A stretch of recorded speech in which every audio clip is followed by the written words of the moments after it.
Bonjour à tous, on se retrouve aujourd'hui pour l'histoire personnage 9S actuelle de Nier Automata. Je vais vous dévoiler maintenant le reportage. Alors, les machines se révoltent contre leur propre créateur, mais l'ordre substitue encore dans les machines, même avec la disparition des extraterrestres. Certaines machines choisissent de saboter la création de leur réseau, ce qui donne la naissance de machines pacifiques alias Pascal et sa bande.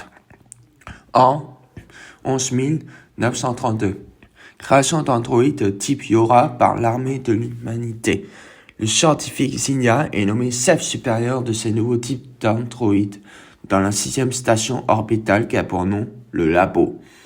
Après des essais de Zinnia, création de la boîte noire des androïdes qui contient les cœurs d'androïdes dans les androïdes de type Yora.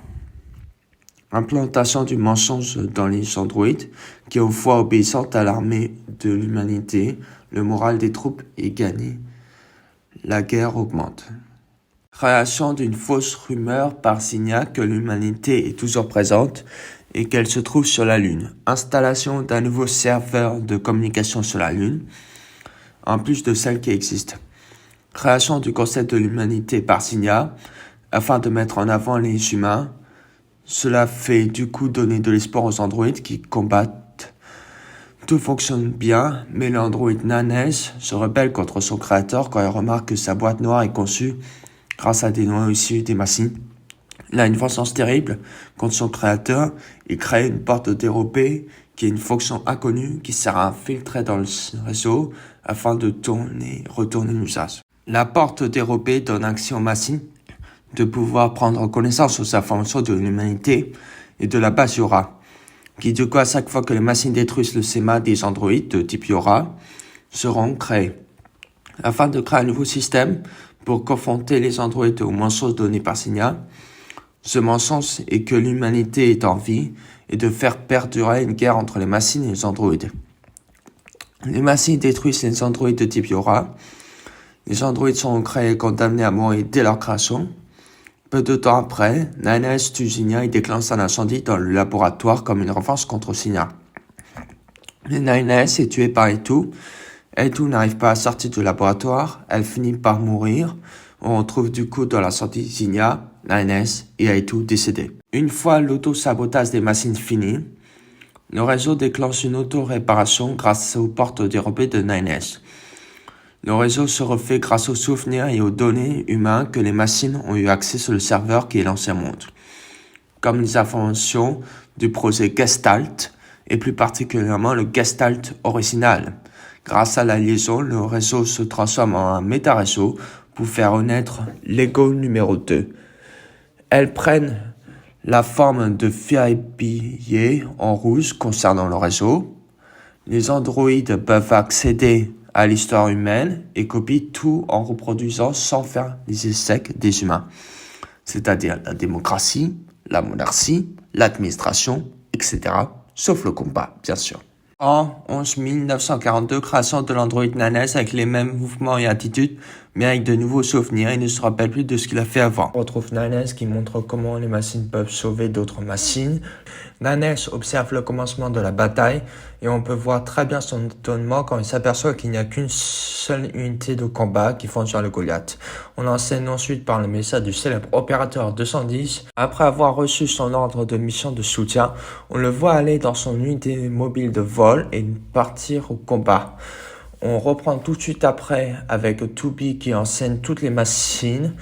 On peut voir que le combat continue. Ensuite, le bras du Goliath entre et frappe le mur avec Tubi qui se demande si c'est bel et bien le Goliath à éliminer. Elle combat du coup le bras du Goliath. Nanes est bien représenté quand il la sauve et qu'il prend le contrôle du bras du Goliath. Et Nanes qui commence direct à taquiner Tubi. Il laisse sur le sol le bras du Goliath. Il décide du coup de se scinder en deux groupes pour trouver le Goliath et son noyau pour le détruire. Nanes il va par les airs et Tubi par l'enceinte de la structure de l'usine. Pendant que Tubi explore, Nanes lui raconte l'histoire du lieu et comment se comportent les machines. Tubi lui demande à ce qu'on ne l'appelle plus Madame, mais par son nom. Nanes décide du coup de la tutoyer. Nanes lui annonce qu'il a trouvé son noyau et qu'il la guide. Toby fonce du coup vers le noyau ennemi. Toby se demande de ce qu'ils font. Nanes lui répond qu'il travaille tout en se servant des informations dans l'ancien monde que nous pouvons voir dans Near Replicant.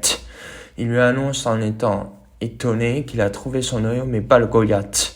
Il se demande si tout est erroné. Au moment qu'elle va vers le bras pour détruire le noyau, le noyau remonte à la surface. Ils se font brouiller et ne peuvent plus continuer la conversation. Nanes se fait attaquer par une armée de machines volant de type Small Flyer qui ne lui laisse pas le temps de régler le problème du brouillage. Étonné que le Goliath marche bizarrement, il lui explique qu'il est inachevé. Le combat de Toby se poursuit contre le Goliath. Et Nanes qui sauve de justesse Toby par les airs en lui sauvant de justesse tout en faisant une petite remarque. Il montre les serraflures entre les bras du Goliath quand il esquive le coup. Nanes envoie ensuite une salve de missiles. Il se met à pirater le Goliath contre-attaque le piratas. Et une fois sorti du piratas, Nanes se prend un coup de bras du Goliath qui n'a même pas le temps d'esquiver le coup, qu'il vole dans les airs. Il est éjecté de son véhicule et s'écrase sur le Goliath. Et le Goliath cesse de fonctionner pendant un court instant, sûrement à cause du piratas. Pod 42 annonce à Toby qu'il a trouvé la boîte noire de Nanes, mais qu'il n'y a aucun signal qui sort. Toby fonce du coup le secourir. Toby décide de le sauver malgré que Pod 42 lui dit que les sangs sont minces. Mais Nanes la convainc de redonner combattre le Goliath et elle y va en lui disant qu'ils sont des soldats et quels sont leurs rôles. Nanes ordonne du coup à Podcast 153, une fois que Toby est parti, de transmettre seulement les données de mémoire de Toby à la base grâce sans doute à l'utilisation de son unité mobile de vol. Le Goliath se réveille et est énervé en utilisant faisceau laser. Toby remarque le faisceau laser et qu'il peut parler en plus. Ils attaquent le Goliath avec le bras qui a été laissé sur le sol de l'usine par Nanes qu'ils ont récupéré. Toby fonce sur le Goliath et le détruit avec son sabre. Elle est ensuite prostée aux côtés de Nanes. Ils discutent un peu et voient que des renforts ennemis approchent. Ils activent du coup leur boîte noire qui contient une explosion de périmètre. Les boîtes noires explosent. Toby se réveille au bunker de la base orbitale. Elle se met du coup à courir pour aller voir si Nanes a pu s'en sortir. Ils se rencontrent. Toby lui est reconnaissant d'avoir transmis ses données à la base du quartier général. Nanes s'excuse en disant qu'il n'a aucun souvenir et qu'il a sans doute eu le temps d'envoyer que ceux de Toby, qu'il a seulement avant leur rencontre. Ils font ensuite le serment de la gloire de l'humanité. On change ensuite de décor pour retrouver Nanes qui fait la maintenance de Toby dans sa chambre. Elle lui rappelle que la commandante les a convoqués et qu'elle y va. Nanes et Toby rejoignent la commandante Blanche. La commandante Blanche dit que c'était un choix difficile pour avoir utilisé les boîtes noires contre le Goliath Engel et qu'elle leur félicite de l'avoir vaincu. Elle leur donne l'ordre de rejoindre la résistance sur Terre et de récolter des informations. Elle explique qu'elle a perdu le contact avec les unités Yora qu'ils ont envoyées avec la résistance. Ils doivent aussi se renseigner sur ce cas. Nanes s'interroge pourquoi confier cette tâche à un modèle de combat et Toby lui répond qu'il faut répondre aux ordres et c'est tout. On change de décor pendant sa chute. Lily regarde l'explosion et se demande qui a fait cela. Elle voit ensuite Toby et Nanes. La résistance comprenne que c'est eux qui les ont sauvés. Une machine se remet en marche et attaque Lily, mais heureusement les potes détruisent la machine. La résistance remercie Toby et Nanes de les avoir aidés à sauver. Les résistants rentrent à la base avec Toby et Nanes. Avec la résistance et les androïdes Yora qui rentrent à la base de la résistance, Nanes regarde comment les façades sont formées. Il lui demande s'ils sont magnifiques et elle est d'accord. Ils discutent entre eux en attendant l'ouverture de la base comme des compliments aux androïdes ou les outils qu'ils possèdent. Lily leur souhaite la bienvenue au camp de la résistance. Les androïdes visitent le camp de la résistance et font connaissance avec les différents commerçants.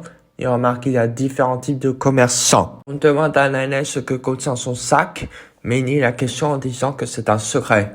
Lily arrive et souhaite parler avec Toby et Nanes. Lily regarde avec attention Toby. Nanes remarque et demande si elle connaît très bien Toby par hasard. Elle répond que non, dans une voix calme et dans ses pensées, elle la connaît très bien. Psycho arrive et dit à Lily qu'il a un rapport à lui transmettre, tout en se plaignant du conseil.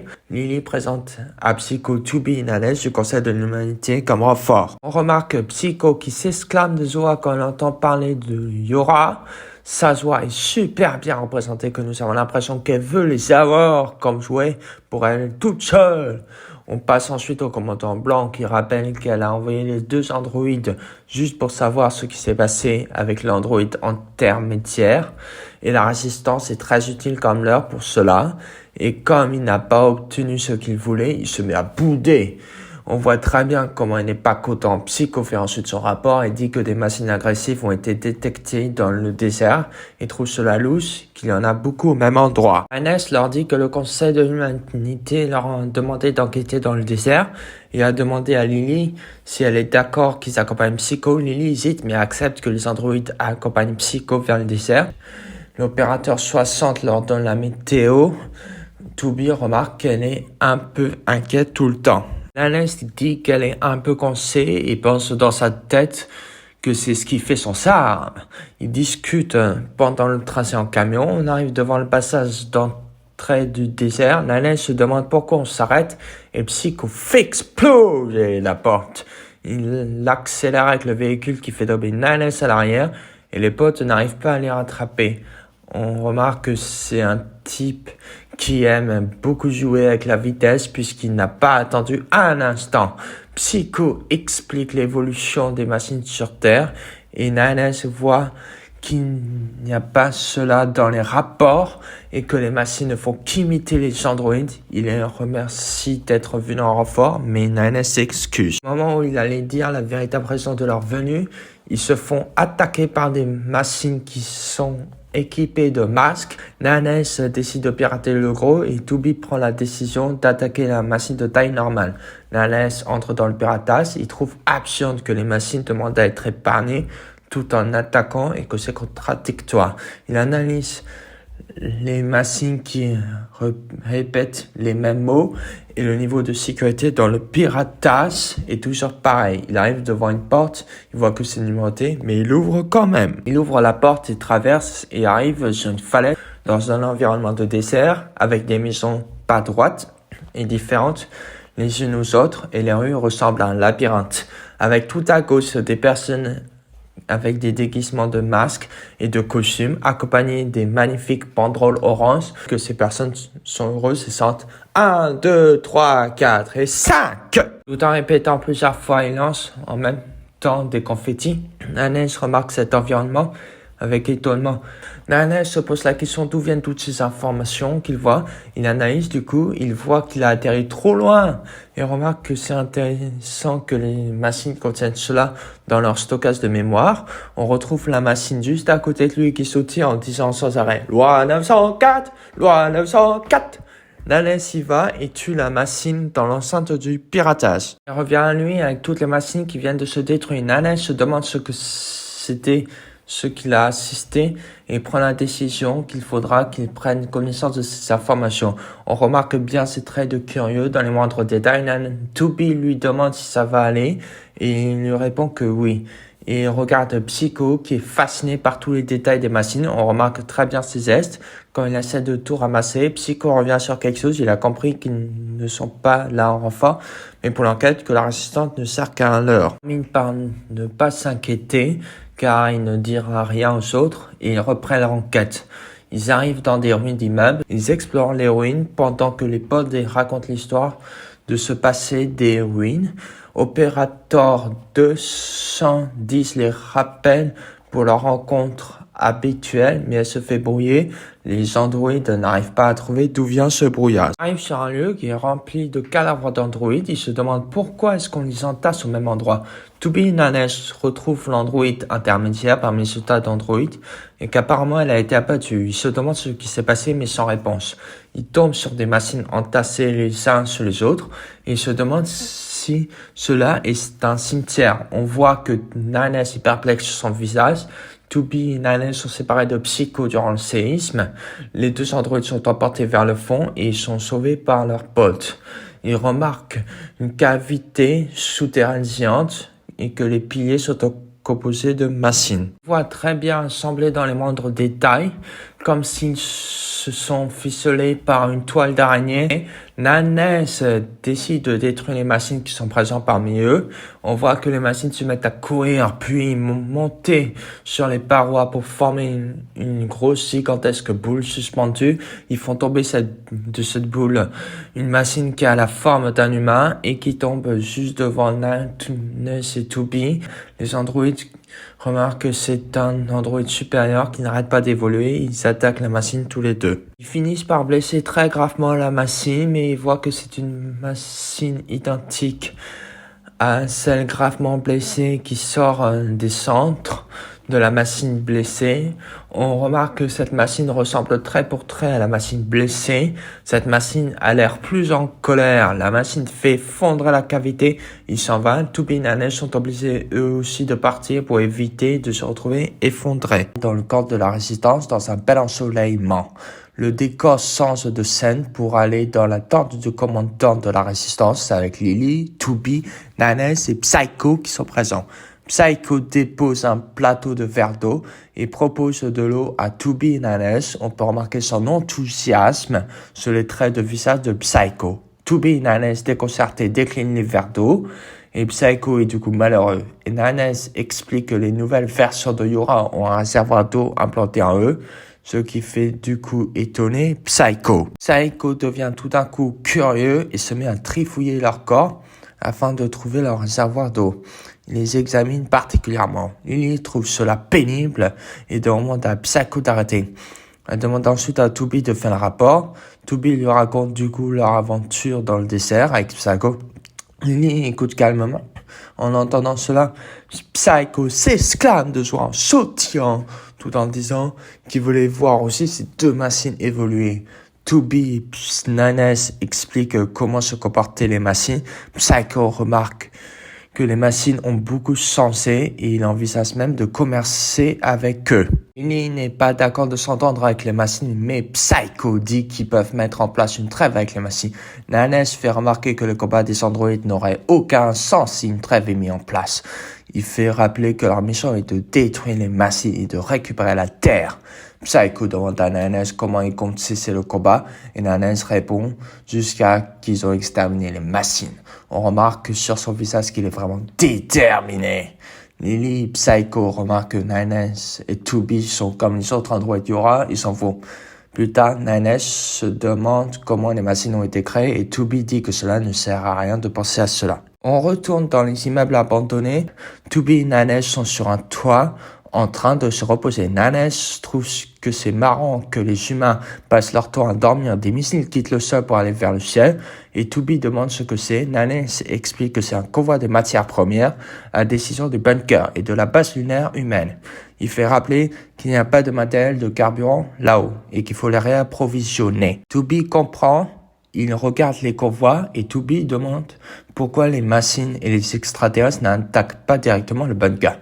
Elle trouve cela étrange et Nanes dit qu'il ne sait pas. L'opérateur 210 appelle Tubi et Nanes. Elle indique que le commandant blanc a une mission pour eux. Le commandant blanc apparaît en disant que les machines Abico ont été repérées.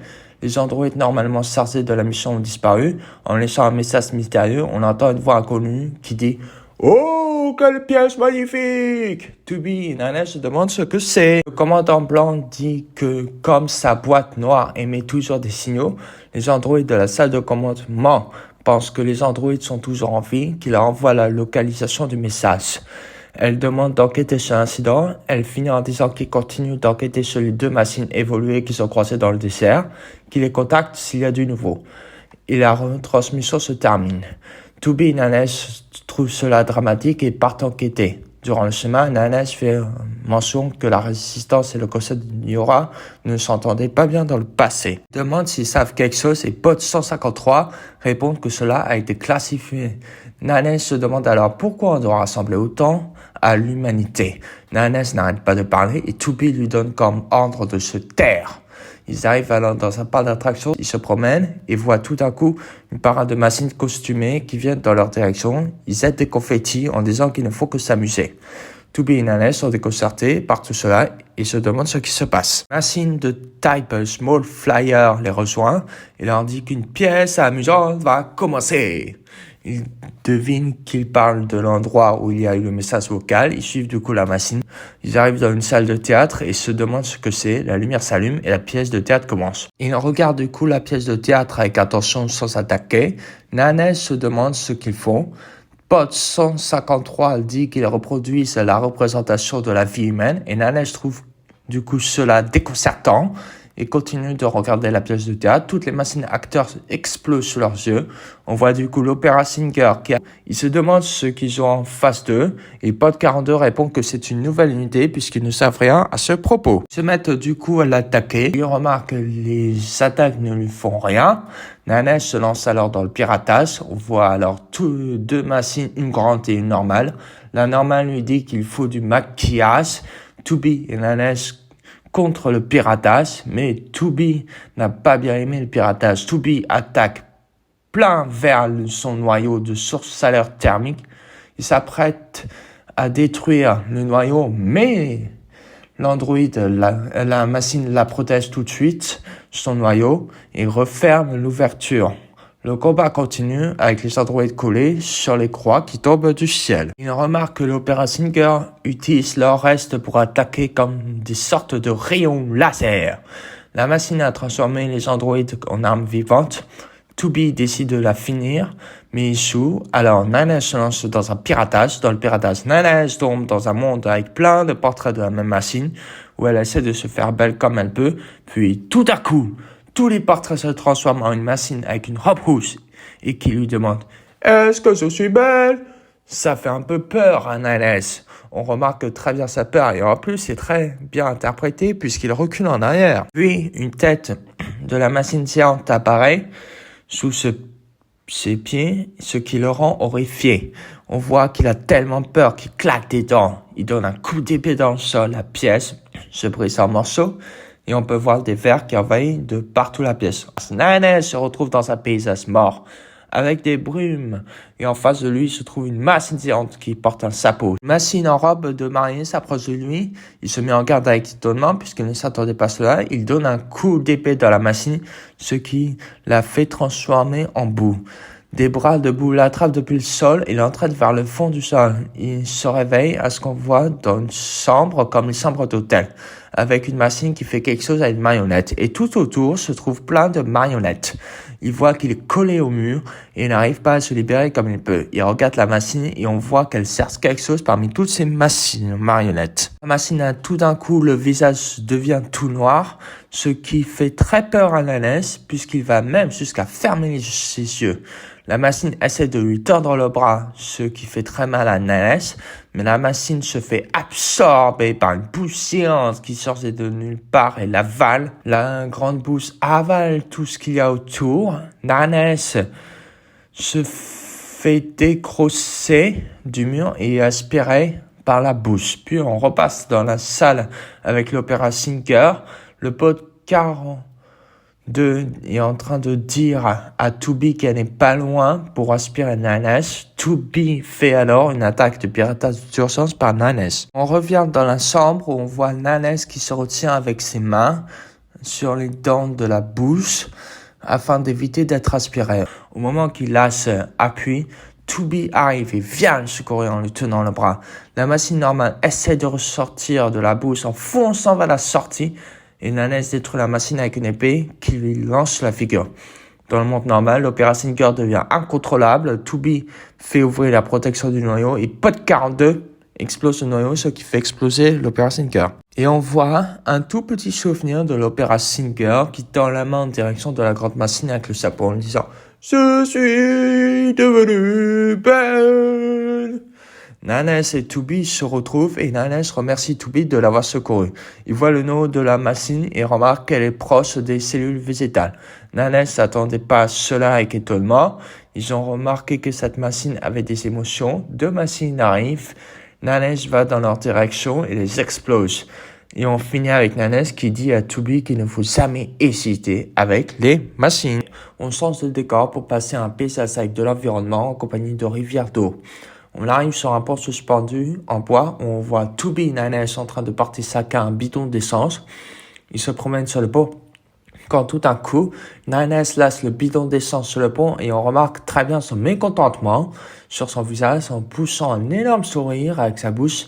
Toby lui dit alors de ne pas se plaindre. Nines répond que cela ne lui fait pas plaisir car normalement, ils sont une troupe d'élite et pas du tout des coursiers. On voit que son ton de voix devient plus grave à partir du mot « et ». Dans la deuxième partie de sa réponse à Toby, il se met à parler avec une voix forte concernant le fait qu'il a l'impression qu'ils sont des larbins. Toby lui explique qu'entretenir une bonne relation est vital pour leur mission sur la Terre, avec une voix vraiment douce et calme, et elle lui dit de prendre sur lui. Il dit « ok » en soupirant. Ils reprennent alors la route et Nines dit que si c'était une mission de transport, il n'aurait rien dit du coup. Toby lui dit du coup qu'elle adore les livraisons plutôt qu'un combat. On remarque qu'elle parle avec une voix déterminée, car elle préfère être vivant que mort. Nines dit qu'il est d'accord. Nines se met alors à courir tout en exclamant de joie en disant que ses amis l'appellent juste Nine, tout en attendant une réponse favorable. Il dit à Toby qu'il est temps de le nommer comme cela.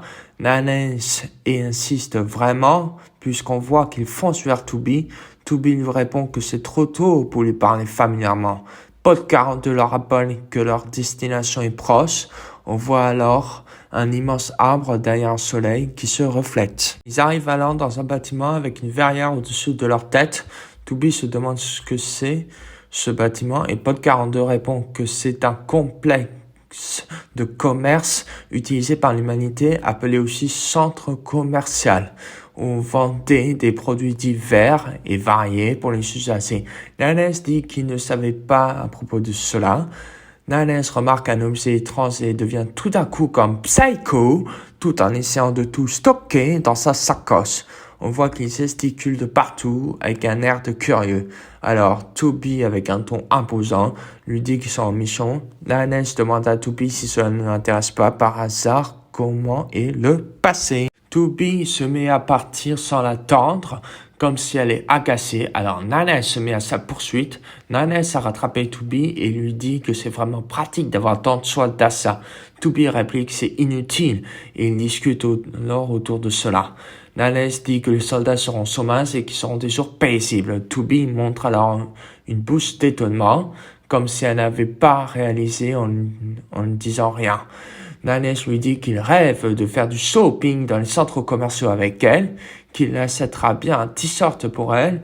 Elle dit qu'elle aime les tenues de Yora, alors Nines dit que les habits ne sont pas importants dans la vie. Toby lui dit alors que les émotions sont interdites pour les unités de Yora. Il dit que c'était sympa de lui rappeler son credo.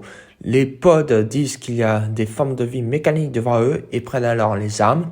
Ils arrivent devant un village avec plein de machines qui secouent alors des drapeaux blancs tout en les attendant.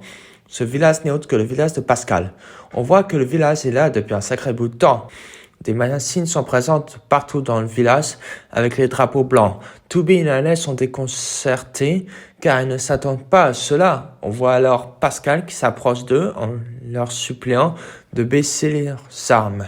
On remarque bien sur son visage et sa voix qui correspond à la détresse. Elle leur dit qu'ils ne sont pas leurs ennemis.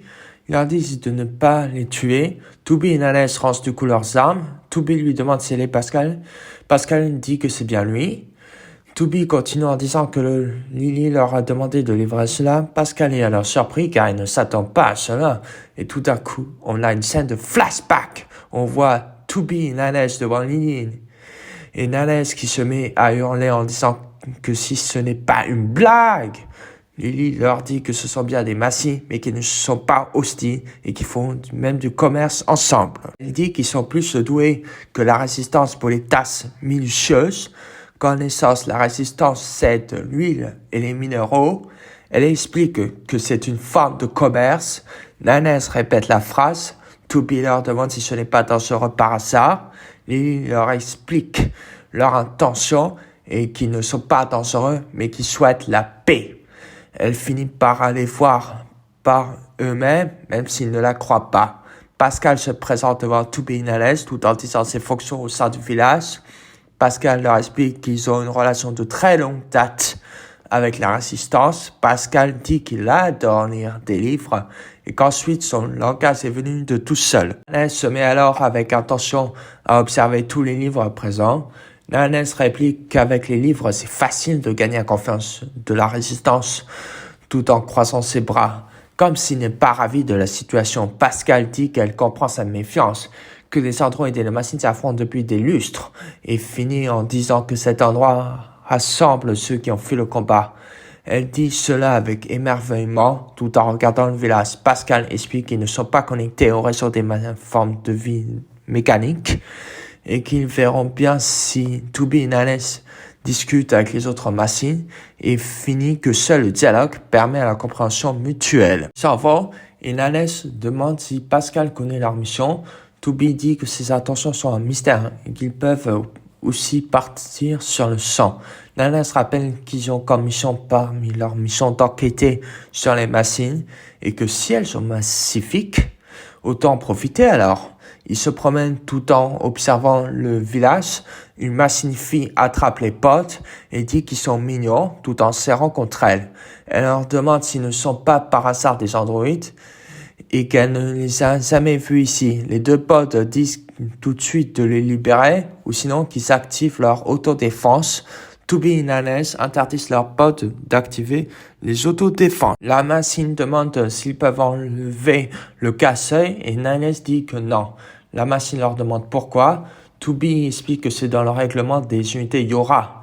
Les pods essaient d'enlever de force ses mains avec leurs mains. On remarque bien la détermination des pods, mais n'arrive pas.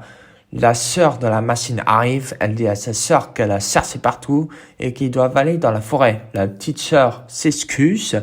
La grande sœur libère les pods et elles s'en vont. Les unités Yora remarquent une aisselle à côté d'un ravin de la falaise et se demandent s'il y a aussi un village en dessous. Ils y vont du coup sous la terre pour voir ce que c'est. Ils arrivent dans une grotte et se mettent à l'explorer. Ils arrivent devant un énorme arbre avec une grosse tête de machine en son centre. Ils s'approchent encore de l'arbre et Tubi se demande ce que c'est. On voit leur expression de surprise sur leur visage. Il remarque que c'est une tête de machine et demande ce qu'elle fait ici dans un arbre. Pod 153 dit qu'un léger signal est détecté depuis la tête de la machine. Nanès comprend que cette tête est vivante et Pod 153 dit que ce n'est pas une machine. Tubi et Nanès se demandent ce que c'est. Si ce n'est pas dangereux, cela intrigue Nanès et se lance alors dans un piratage sur la machine. Tubi dit que c'est dangereux de faire cela. Il finit par admirer le virtuose. On remarque son impatience tout en disant cela sur son visage, tout en secouant ses propres mains ensemble. Il dit que c'est un énorme plaisir pour les éclaireurs qui est leur fonction principale. On voit que Tubi avait l'intention de le couper par rapport aux émotions, mais il est déjà parti dans le piratage.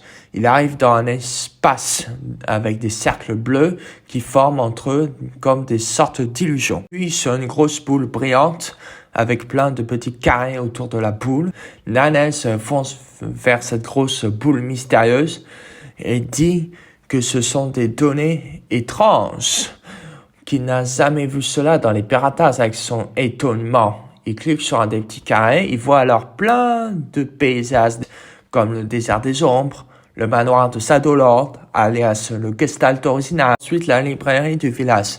Canet et Grimoire Vest qui le regardent avec un sourire dans le manoir de Shadowlord. Popolite et Vola qui le regardent avec sourire dans la bibliothèque principale. Ensuite, Yona dans un lit en étant malade avec Nier qui caresse sa tête. Et après, le piratage se met à devenir tout noir et il est forcé de partir du piratage. Nanès se réveille avec étonnement puisqu'il ne s'attendait pas à tout cela. Il dit ensuite que tout cela l'a surpris. Tubi lui dit qu'elle avait prévenu, mais il dit qu'il n'a pu voir d'où cela venait. Il fait apparaître des fichiers en disant que c'est une arme créée par les humains. Dans le fichier tout à gauche, on peut voir une photo du manoir de Emile. Juste à côté, à sa droite, se trouve le plan du manoir de Emile. La photo au centre que pointe Nanès est le procès final que voulaient obtenir les scientifiques de l'humanité contre l'ennemi qui est la Légion. C'est en fait une sorte de ver long avec plein de grosses têtes de machines comme une sorte de mille pattes. Avec les caractéristiques de détail, de partie à droite de la photo au centre. Et sur le fichier à droite, les photos de Emile et de sa sœur Haloua, qui sont appelées numéro 7 et numéro 7 avec les détails les concernant.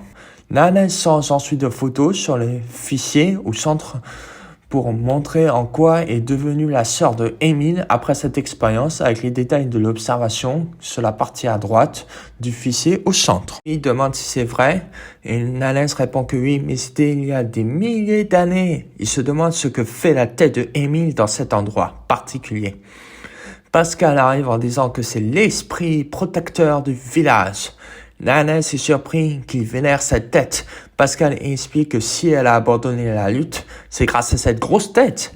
Pascal se met alors à raconter son histoire, qu'elle était dans un combat et qu'elle est arrivée par le plafond vers cet endroit et que l'endroit était paisible, que l'atmosphère n'a rien à voir avec l'extérieur. La grosse tête lui envoie à Pascal une salve de massy en lui disant de vivre. Pascal retourne vers le combat avec d'autres machines du même type que lui, que ses camarades tombaient les uns après les autres. Et un jour, Pascal a exprimé la peur qu'elle a perdu de nombreux camarades, qu'elle ne réalisa pas la tristesse et qu'elle a une coquille sans émotion. C'est du coup devenu ce qui l'effraie le plus. Ses yeux changent en jaune et elle prend alors une décision. Toby Nalens écoute son histoire et Nalens dit que c'est une erreur de système. On peut voir comment il parle, qu'il se fiche de l'histoire de Pascal. Pascal se retourne en disant qu'elle est vraiment détraquée. Pascal détaille plus son histoire. On peut voir des vestiges de ses collègues qui sont restés là avec le temps qui passe. Qu'après avoir déserté, elle a fondé ce village avec d'autres machines pacifiques comme elle. Elle ne fait plus que s'occuper des habitants qu'elle les considère comme ses propres enfants. Elle s'occupe avec des habitants qui l'interpellent. Et elle dit qu'ils ont obtenu d'agréables choses grâce à ce village. Nalens méprise tout cela. On peut le voir avec sur sa bouche qui grince et il s'en va. Il retourne sur un toit d'immeuble pas loin du village. On peut voir que la pluie est venue et tombe. Nalens s'accoude à une barrière et dit que c'est ridicule.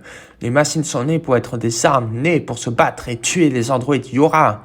Il se moque de toutes les paroles prononcées par Pascal plus tôt. Il ne croit pas à tout cela. Il dit ensuite de la situation actuelle de Pascal et des habitants du village que c'est contradictoire. Pod 153 dit que c'est impossible seul de survivre, mais qu'on a plus de sens si on est plusieurs. Toby s'approche de Nalens. Elle dit que cela s'applique aussi aux machines. Nalens répète la phrase de Toby. Il reçoit à ce moment-là une sorte de bug et Nalens se demande si c'était un problème. Toby lui demande ce qui se passe et il dit qu'il va bien. Il dit ensuite que Toby a ensuite besoin de lui tout le temps. Et il recule tout de suite après en retirant ses paroles car il est gêné. Il finit qu'il aimerait que ce soit bien le cas. Nalens demande à Toby si on rentre à la base de la résistance. Toby demande à Bot 42 de marquer la position actuelle et de l'archiver. Nalens ne comprend pas. Il dit qu'ils ont fini leur mission sur Terre, alors pourquoi? Le soleil arrive, on voit que Toby regarde avec attention le soleil. Elle dit qu'une fois la paix sera là, ils partiront rester chacun d'y sortent. On remarque bien sur son design et son visage qu'elle est ravie. Et en plus, les gouttes de la pluie qui finissent de tomber mettent plus en valeur ses habits. Nalens la remarque, du coup, avec émerveillement. On peut voir sur son visage les différentes facettes de cette expression. Ils se mettent à sourire en disant « oui ». Toby répète une fois en paix et Nalens s'approche d'elle en disant que cela va venir vite. Et ils reviennent dans le village, ils voient que des machines se disputent pour une boîte de musique. Pod 153 dit que les disputes sont fréquentes dans un village. Au moment qu'il allait agir, Toby le stoppe de son élan en disant son nom. Opérateur 210 appelle Nalens pour leur contact régulier. Nalens ne répond pas. On voit que Nalens grince les dents avec haine. L'opérateur répète son nom en lui demandant s'il a entendu et répond à l'opérateur 210 avec le poing de la main vraiment ferme et dit ensuite qu'il n'y a aucun problème de leur côté. On passe ensuite à Lily qui se réveille en sursaut de son cauchemar avec les yeux écarquillés. Elle serre son fusil au maximum tout en restant immobile. On remarque que Lily est dans un convoi et Niles passe à côté d'elle en lui demandant si elle a fait un mauvais rêve. Il dit ensuite qu'ils vont continuer à pied et qu'elle va devoir les guider. Lily descend du convoi tout en le suivant. Change de décor, on voit un dispositif qui est posé sur le sol. Le dispositif s'enclenche et on remarque que Niles sourit puisque les dispositifs fonctionnent. Le pod 153 qui dit que le dispositif est activé. Lily qui demande à Niles si c'est un ordre de la base et Niles répond que c'est lui qui a pris l'initiative. On s'éloigne ensuite pour voir des dispositifs qui ont été posés sur tout leur parcours. Niles dit ensuite qu'installer des dispositifs est fastidieux mais essentiel. On remarque que les machines se relient entre elles de couleur verte. Niles pose du coup une question à Toby si elle doute des dispositifs qui détectent les machines. Lily demande à Toby comment répondre. On voit sur son visage comme si Lily s'en fichait et Toby qui dit OK et qu'elle le suit. Lily réplique tout de suite en disant oui. Niles se met tout d'un coup en grinçant les dents comme s'il n'est pas ravi de la réponse. Il sautille en même temps tout en disant qu'il le savait et dit que les dispositifs sont bel et bien capables de fonctionner. Après cela, le pod 153 dit que les dispositifs de sécurité sont désactivés. Niles se retourne en s'exclamant. On voit qu'il crie très fort puisqu'il ne s'attendait pas à cela. Niles demande à Toby si c'est la distance de la longueur qui a fait cela et Toby dit que ce n'est pas le cas. Niles soupire tout en se soulageant. Toby rajoute une couche en disant que c'est trop long.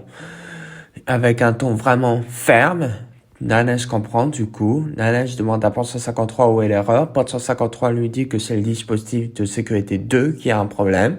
On voit que Niles se met à plaindre avec son corps tout en disant que c'est au début. Niles avec les deux pods vont donc aller réparer cela et qu'il va devant eux.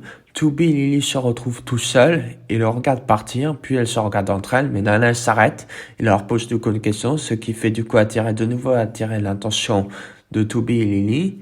Il demande pourquoi la Résistance et la Yora n'ont pas collaboré officiellement. Lily le regarde avec un air de sérieux et de haine.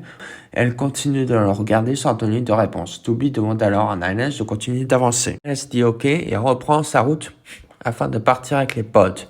Niles, avant de se retourner, se met à sourire et dit à Lily de ne pas faire la sieste pour tromper l'ennui ou qu'elle va encore faire des cauchemars. Et Niles s'en va avec les pods. Elles se mettent à se regarder et tout d'un coup Lily se met à regarder derrière Toby. On voit du coup Niles avec les pods qui reviennent tout en faisant un salut. On passe ensuite dans la ville en ruine avec des éléphants en train de brouter. Niles demande à Toby si elle savait. Elle lui demande à propos de quoi. Niles dit que les éléphants mangent 25 kilos d'herbe par jour. Toby lui demande en disant « Et donc ?» Niles dit qu'il passe la moitié de la journée à s'alimenter. On remarque que Toby et Niles sont installés confortablement, côte à côte, tout en regardant les éléphants en train de brouter. Il remarque que les animaux ont beaucoup d'énergie. Il dit ensuite que d'après les archives de la station orbitale, les humains se nourrissaient 3 fois par jour. Il trouve que l'humanité n'est pas très fonctionnelle. Toby lui dit alors que leur devoir est de protéger et c'est tout. On remarque Niles a apprécié la phrase puisqu'il rit un peu et il dit que c'est classique la concernant. Niles trouve que la station orbitale ne les a pas encore contactés concernant les unités spéciales qui ont été sapées et qu'il n'y a plus aucun ordre d'enquêter. Et il trouve cela bizarre puisqu'il demande même l'avis de Toby. Toby se met alors à marcher derrière elle pendant qu'il parle. Toby le coupe en disant que c'est la preuve que l'affaire est sérieuse et qu'ils sont juste prudents. Niles dit qu'il n'a pas la même impression puisqu'il pense qu'ils ne disent rien exprès. Toby se met à ce moment-là en train de regarder le sol comme si elle a quelque chose à casser. Ils sont coupés par l'opérateur 60 qui explique que c'est l'heure de son contact régulier avec Toby. Toby lui dit que tout se passe bien. On voit que l'opérateur 60 se met tout à coup à lui parler comme si elle était contente de quelque chose. Elle lui dit qu'elle a quelque chose d'époustouflant à lui dire puisqu'elle a observé des fleurs. Cela fait étonner Toby. Elle lui montre alors les célèbres fleurs de l'arme lunaire.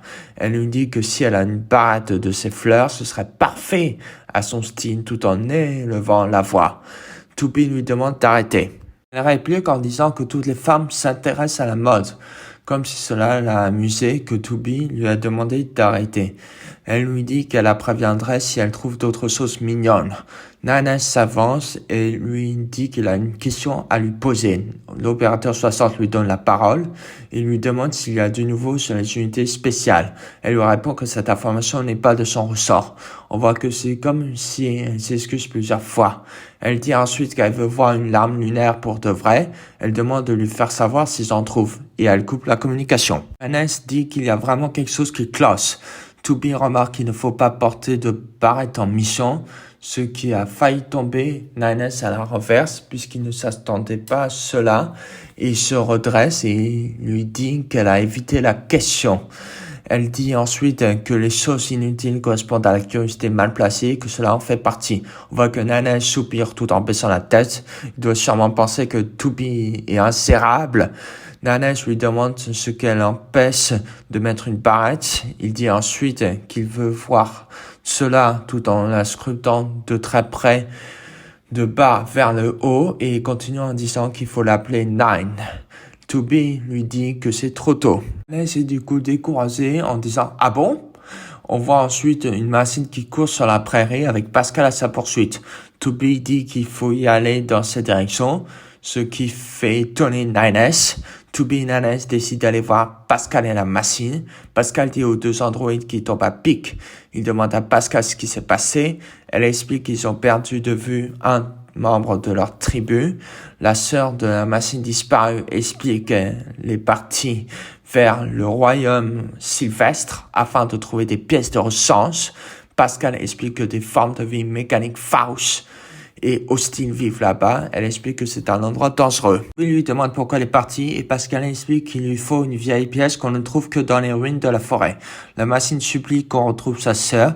Nana demande comment une machine peut avoir une sœur. Pascal se met aussi à supplier. Nana compte refuser net, mais on voit que la situation de la machine empire, tout en se frappant la tête contre le sol très fort. Il refuse encore et cela continue encore. Toby qui en a ras-le-bol, elle demande où faut aller chercher, ce qui fait surprendre Nana. Et on remarque qu'il ouvre même très grand la bouche tout en criant. Et Pascal remercie et ils foncent du coup tous ensemble vers l'endroit. Toby et Nana, ils vont en étant accrochés à une ficelle qui est attachée sous Pascal. Toby demande à Pascal de ce qu'elle a fait de son corps. Pascal lui répond qu'elle a modifié elle-même tout en étant fière puisqu'elle lève même ses bras. Nana est surpris qu'elle puisse changer les pièces de son corps. Elle lui répond que toutes les machines peuvent changer leurs pièces eux-mêmes tout en se tournant sur elles-mêmes. Elle donne alors des exemples comme remplacer son bras par une tronçonneuse, son bas de corps par un bateau et ou une attraction pour enfants. Nana lui dit qu'elle n'a jamais de principe. Pascal lui demande si les androïdes peuvent changer de corps. Nana répond que ce n'est pas possible pour les androïdes. Pascal dit que c'est commode de changer de corps et demande l'avis de Toby. Toby lui répond par une question jusqu'à où ils peuvent changer avant de se perdre soi-même. Pascal dit qu'elle n'a jamais pensé à cela, que c'est un dilemme intéressant. Nana lui demande s'il y a des limites dans les machines. Il lui dit qu'ils peuvent installer n'importe quoi facilement. Pascal trouve cela acerbe tout en fixant l'horizon face à elle avec son doigt. Un oiseau se pose sur elle. Elle se demande si on retire ses ailes à cet oiseau et est-ce qu'il cessera d'être un oiseau? Si on prive un élan de ses bois, qu'est-ce qui lui arrive? Toby lui demande ce qu'il fait d'eux. Pascal lui dit qu'elle va réfléchir. L'oiseau s'en va. Nana demande ce qu'on peut en tirer d'une machine. Toby l'interpelle. Nana lui demande ce qu'il y a. Pascal dit qu'ils sont bientôt arrivés et que l'ennemi pourra les repérer et qu'ils vont continuer à pied. On voit qu'ils s'approchent d'une montagne avec des routes. Pascal demande si c'est le cœur tout en regardant la végétation. Elle demande à Nana ce qui les définit. Pascal lui répond qu'elle pense que c'est leur cœur. Elle explique pourquoi elle pense cela en donnant des exemples tout en se promenant. Nana lui demande comment cela est possible. Ils discutent à propos de cela et Nana pense que c'est impossible. Pascal trouve que les androïdes sont dépourvus. Pascal trouve bizarre qu'elle ne voit pas les sentinelles. Elle explique que la forêt est leur territoire et qu'ils n'ont vu aucun, que ce n'était jamais arrivé. Elle trouve un objet de la machine disparue. Elle se met du coup à s'inquiéter, puisqu'on voit dans ses yeux verts qu'il réagit de l'inquiétude. Port 42 dit qu'il y a des formes de vie mécaniques hostiles devant eux. Pascal dit qu'elle y va et qu'ils écouteront peut-être une autre machine. Il tombe sur une machine en morceaux et Nanès remarque que son adversaire a plutôt été doué. Il analyse les dégâts. Ils disent que pour retrouver la machine disparue, ils doivent comprendre la situation et qu'ils vont pénétrer dans le centre du royaume. C'est dans ce bâtiment que vit leur seigneur. Ils se mettent à explorer l'intérieur. Ils remarquent qu'il y a des dégâts partout. Une machine arrive en disant « Vous êtes encore là, Android ?» Et il dit « À mort !» avant de se casser. Nanès demande à Pod 153 de lire le journal. Pod 153 répond qu'il n'y a aucune mission de la part de l'humanité dans la zone. Nanès se demande ce qui a fait ça. Il continue d'explorer l'environ. Il tombe sur la dépouille du précédent roi. Nanès remarque qu'elle est cassée depuis longtemps. Il remarque un support de stockage à côté du corps. Nanès se met à partager les données. Il tombe sur un flashback de 256 ans. Le roi déclare leur indépendance du royaume. Il explique ce que c'est un royaume. Ils se remettent à explorer les environs. Pascal remarque que cette communauté de machines a été créée bien avant la leur. Nanès se demande pourquoi ils gardaient cette archive. Pascal lui répond que c'est sûrement en guise de mémoire. Elle explique à Nanès. Toby lui demande s'il y a une différence. Pascal lui répond que l'histoire portant eux leur attachement. Pascal fait du coup un autre partage avec les androïdes. On tombe sur un flashback de 128 ans. Les machines font un enterrement pour le précédent roi. Ils expliquent qu'ils ont placé la mémoire du précédent roi dans cet enfant, qu'ils vont l'élever afin qu'il devienne le prochain monarque. Ils disent alors le slogan de leur royaume, puis un flashback d'il y a 4 heures s'enclenche.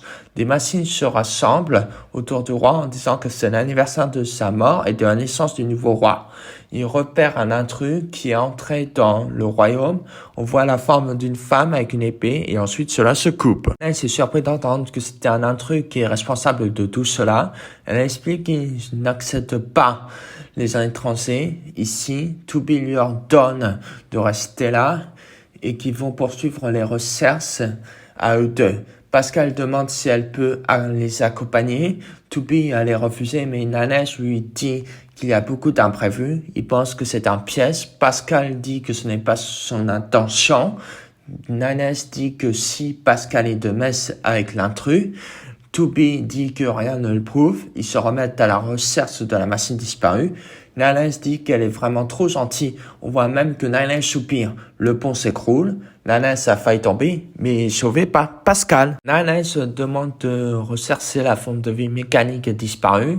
Il lui dit qu'il est seulement pour savoir plus sur ce mystérieux androïde. Toby dit oui. Ils ont retrouvé la forme de vie mécanique disparue. La machine explique pourquoi elle est venue ici. La machine leur remercie. Toby dégaine son arme. Une machine derrière la machine portée disparue leur demande qui ils sont. Pascal leur remercie de bien avoir occupé et aidé la machine disparue. Les deux machines disent qu'ils sont tombés amoureux. Cela fait surprendre les androïdes puisqu'ils ont la bouche bée. Nanès dit qu'ils ont tout vu. Pascal leur demande ce qui s'est passé. La machine du royaume explique que les autres ont été tués par un intrus. Elle dit qu'elle a une requête. Elle demande de venir en aide au petit roi. La machine leur supplie. On voit qu'elle se met même à genoux. Nanès dit qu'ils doivent rentrer. Elle continue à supplier. Nanès dit qu'ils ne sont pas des lapins de service, mais Toby demande où il est.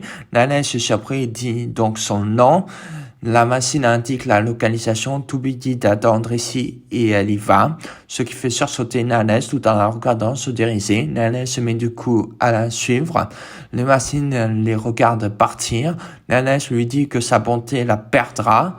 Nanès dit que les machines sont, mais il est coupé par des cris de pleurs. Toby lui fait remarquer qu'elle entend quelque chose. Ils se mettent à courir vers le berceau. Ils voient que c'est là où il y a le roi. Toby retire le drap du berceau. Ils comprennent que c'est le roi. On voit du coup une androïde qui saute d'un mur avec une épée à la main. Toby et Nanès se met à reculer. Tout de suite, l'androïde s'écrase sur le roi tout en plantant son épée dans son corps pour le tuer. L'androïde regarde sa proie avec stupéfaction. Elle la jette par terre et elle se met à regarder les androïdes. On remarque que cet androïde n'est autre que A2. Nana's est surpris de trouver un autre androïde. Pascal arrive et demande si c'est l'intrus qui a détruit le royaume. Aitu fonce du coup pour les attaquer afin de détruire Pascal. Mais elle est protégée par Tubi et Nana's. Nana's lui demande ce qu'elle fait. Aitu leur demande comment ça se fait que les androïdes protègent les machines avec un air vraiment déterminé. Tubi lui lance un coup de pied et Aitu se met à reculer en sautant. Les potes arrivent et disent qu'elle est recherchée sous le nom de code de Aitu. Ils disent que l'annihilation est recommandée. Ils sont surpris que ce soit un ennemi. Nana's dit que c'est un modèle Yura. Les potes expliquent qu'elle a déserté et trahit le conseil de l'humanité tout en détruisant les androïdes à sa recherche. Nana's est surpris et demande pourquoi. Tubi dit qu'il faut y aller. Et elle fonce aller l'attaquer. Ils échangent quelques petits coups d'épée.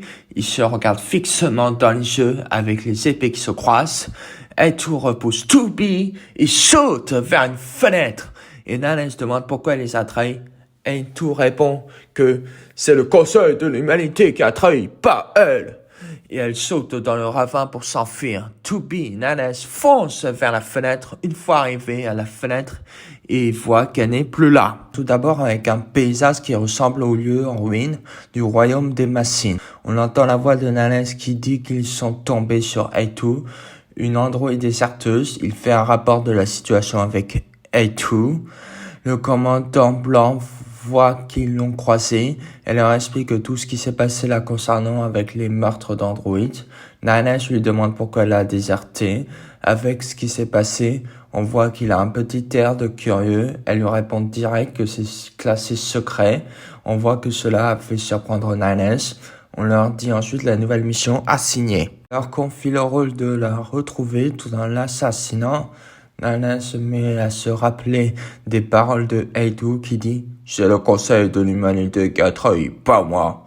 Il interpelle Tubi, mais il est coupé par Pascal. Pascal leur explique qu'en arrivant que la machine disparue rentre au village avec le soldat machine qu'ils ont trouvé. Pascal remarque qu'il y a quelque chose de pas normal sur eux. Alors Nana demande à Pascal si elle sait quelque chose sur l'androïde qu'ils ont croisé. Pascal leur dit qu'elle est aussi mentionnée dans leur archive de machines, que les archives des machines la présentent comme un androïde dangereux qui massacre toutes les machines à vue. Elle leur explique qu'elle n'est jamais apparue dans son village. On voit que Nana se met à soupirer comme s'il est déçu de la réponse. Elle leur dit ensuite qu'elle ne sait rien d'autre. Il rentre à la base de la résistance et parle du coup de Aitu à Lily. Il leur demande si elle sait quelque chose. Il lui montre le physique de Aitu. On remarque que Lily se met à sourciller, ses yeux en arrière. Nana lui demande si elle sait quelque chose. Lily leur pose une question en leur demandant ce qu'ils comptent faire. Elle répond que la décision finale reviendra au Conseil de l'humanité pour que pour l'heure, l'objectif est de l'éliminer. Tubi lui dit de partir en s'en allant déjà. Il laisse du coup Lily tout seul. Nana se met à la rejoindre en disant qu'ils doivent interroger les autres membres de la résistance. Au sens de décor, on voit Tubi et Nana en train de marcher dans une ruelle du camp de la résistance.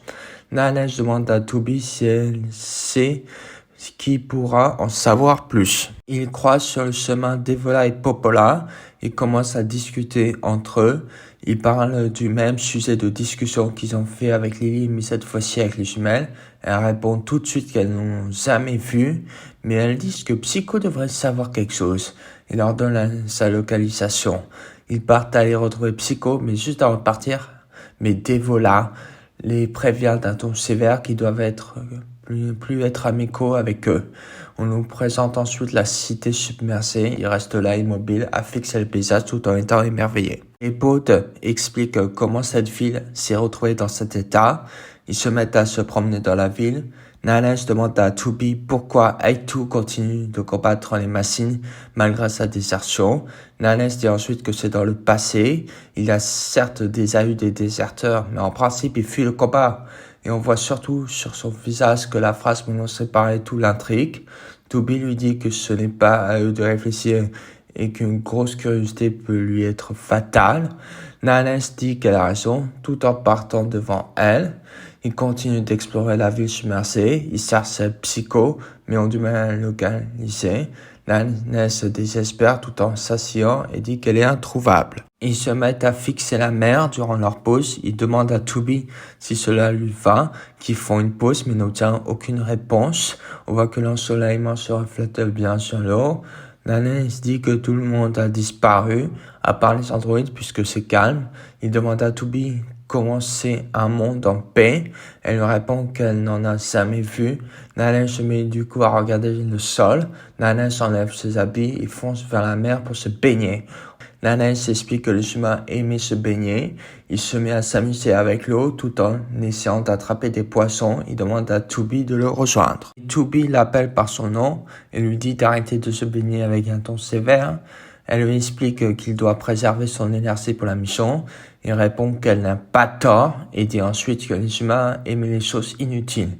Nanes lui fait remarquer qu'ils ont été créés à leur image et pense qu'ils sont capables de le reproduire. On remarque qu'il sourit en même temps. Il demande à Toby d'essayer, mais elle refuse encore. Toby se met alors dans l'eau et elle enlève son bandeau. Elle reste immobile tout en regardant la mer. Nanes la regarde émerveillée puis sourit. Et il se met à s'avancer vers elle. Il lui demande comment c'est et elle répond que ce n'est pas facile de se mouvoir dans l'eau. Cela fait rigoler Nanes et il dit que cette remarque lui ressemble bien. Il lève les yeux et se met à observer des mouettes. Nanes dit que la brise marine est pas mal. Il voit une larme lunaire au loin. Elle appelle Pod 42 et il dit OK. Toby dit qu'elle n'a encore rien demandé, mais apparemment Pod 42 a tout de suite compris. Il explique qu'elle veut sûrement montrer la fleur à l'opérateur 60. Change de décor, on la voit tenir l'arme lunaire devant la mer. L'opérateur 60 reconnaît tout de suite la fleur en disant son nom. Elle lui demande tout émue si elle accueille pour elle. Toby dit oui. L'opérateur 60 dit qu'elle va sauvegarder l'image et la servir toute sa vie. Elle se met à contempler la fleur tout en faisant une description. Elle se met à supplier de le faire juste une fois. Elle coupe la tige et la met sur sa poitrine tout en expliquant qu'elle tomberait dans ses cheveux. L'opérateur 60 montre des signes d'amour en sens de décor pour la salle de commandement de la 13e station orbitale Bunker. Elle fait des compliments tout en criant, ce qui a fait attirer l'attention de tous les autres opérateurs qui la regardent tous avec un air agacé. Elle voit tout de suite après qu'elle a attiré l'attention sur elle et se met à s'excuser. Elle explique ensuite pourquoi elle était aussi enthousiaste. Elle demande à Toby son avis sur la surface et lui dit qu'elle va devoir vérifier par elle-même. Elle dit ensuite que c'est ce qu'elle fera et demande à Toby de l'accompagner. Elle lui dit que si elle a le temps entre deux missions, pourquoi pas. La communication se coupe, Nanes se met à rigoler et il lui fait remarquer que sous ses airs d'impassible, elle est en fait gentille. Elle dit que c'est faux, mais il dit que c'est vrai. Nanes dit ensuite qu'il est content pour elle. Elle lui dit que les émotions sont interdites et il dit qu'il le sait. On voit qu'il se met à se lever tout en disant que la pause est finie, avec les bras tirés, et ils se remettent à la recherche de Psycho. Il dit qu'il va avoir du mal et demande à Toby si c'est mieux qu'ils se séparent. Nanes décide du coup de pirater le serveur du bunker, car cela le turlupine. Il regarde la sécurité de la base, il tombe sur une photo et se rappelle d'une discussion avec l'opérateur 210. Elle lui explique des photos qui risquent d'être perdues et que l'opérateur 210 veut que Nanes les photographie. Il dit que si c'est une mission, elle peut compter sur lui, en étant tout intéressée. Mais elle dit que c'est un hobby en fait. Nanes s'étonne en ne comprenant pas. Elle lui explique qu'ils existent. Elle veut qu'ils analysent et les découvrent. Nanes dit ensuite qu'il a connu plus palpitant comme passeport. Elle dit ensuite que c'est plus utile de discuter avec lui et on voit que Nanes s'énerve tout de suite en disant que c'est méchant. On revient dans le présent où Nanes se met à insérer les images. Il envoie ensuite les photos à l'opérateur 210 tout en espérant qu'elle va vite regarder. L'opérateur 210 se met tout de suite à l'appeler.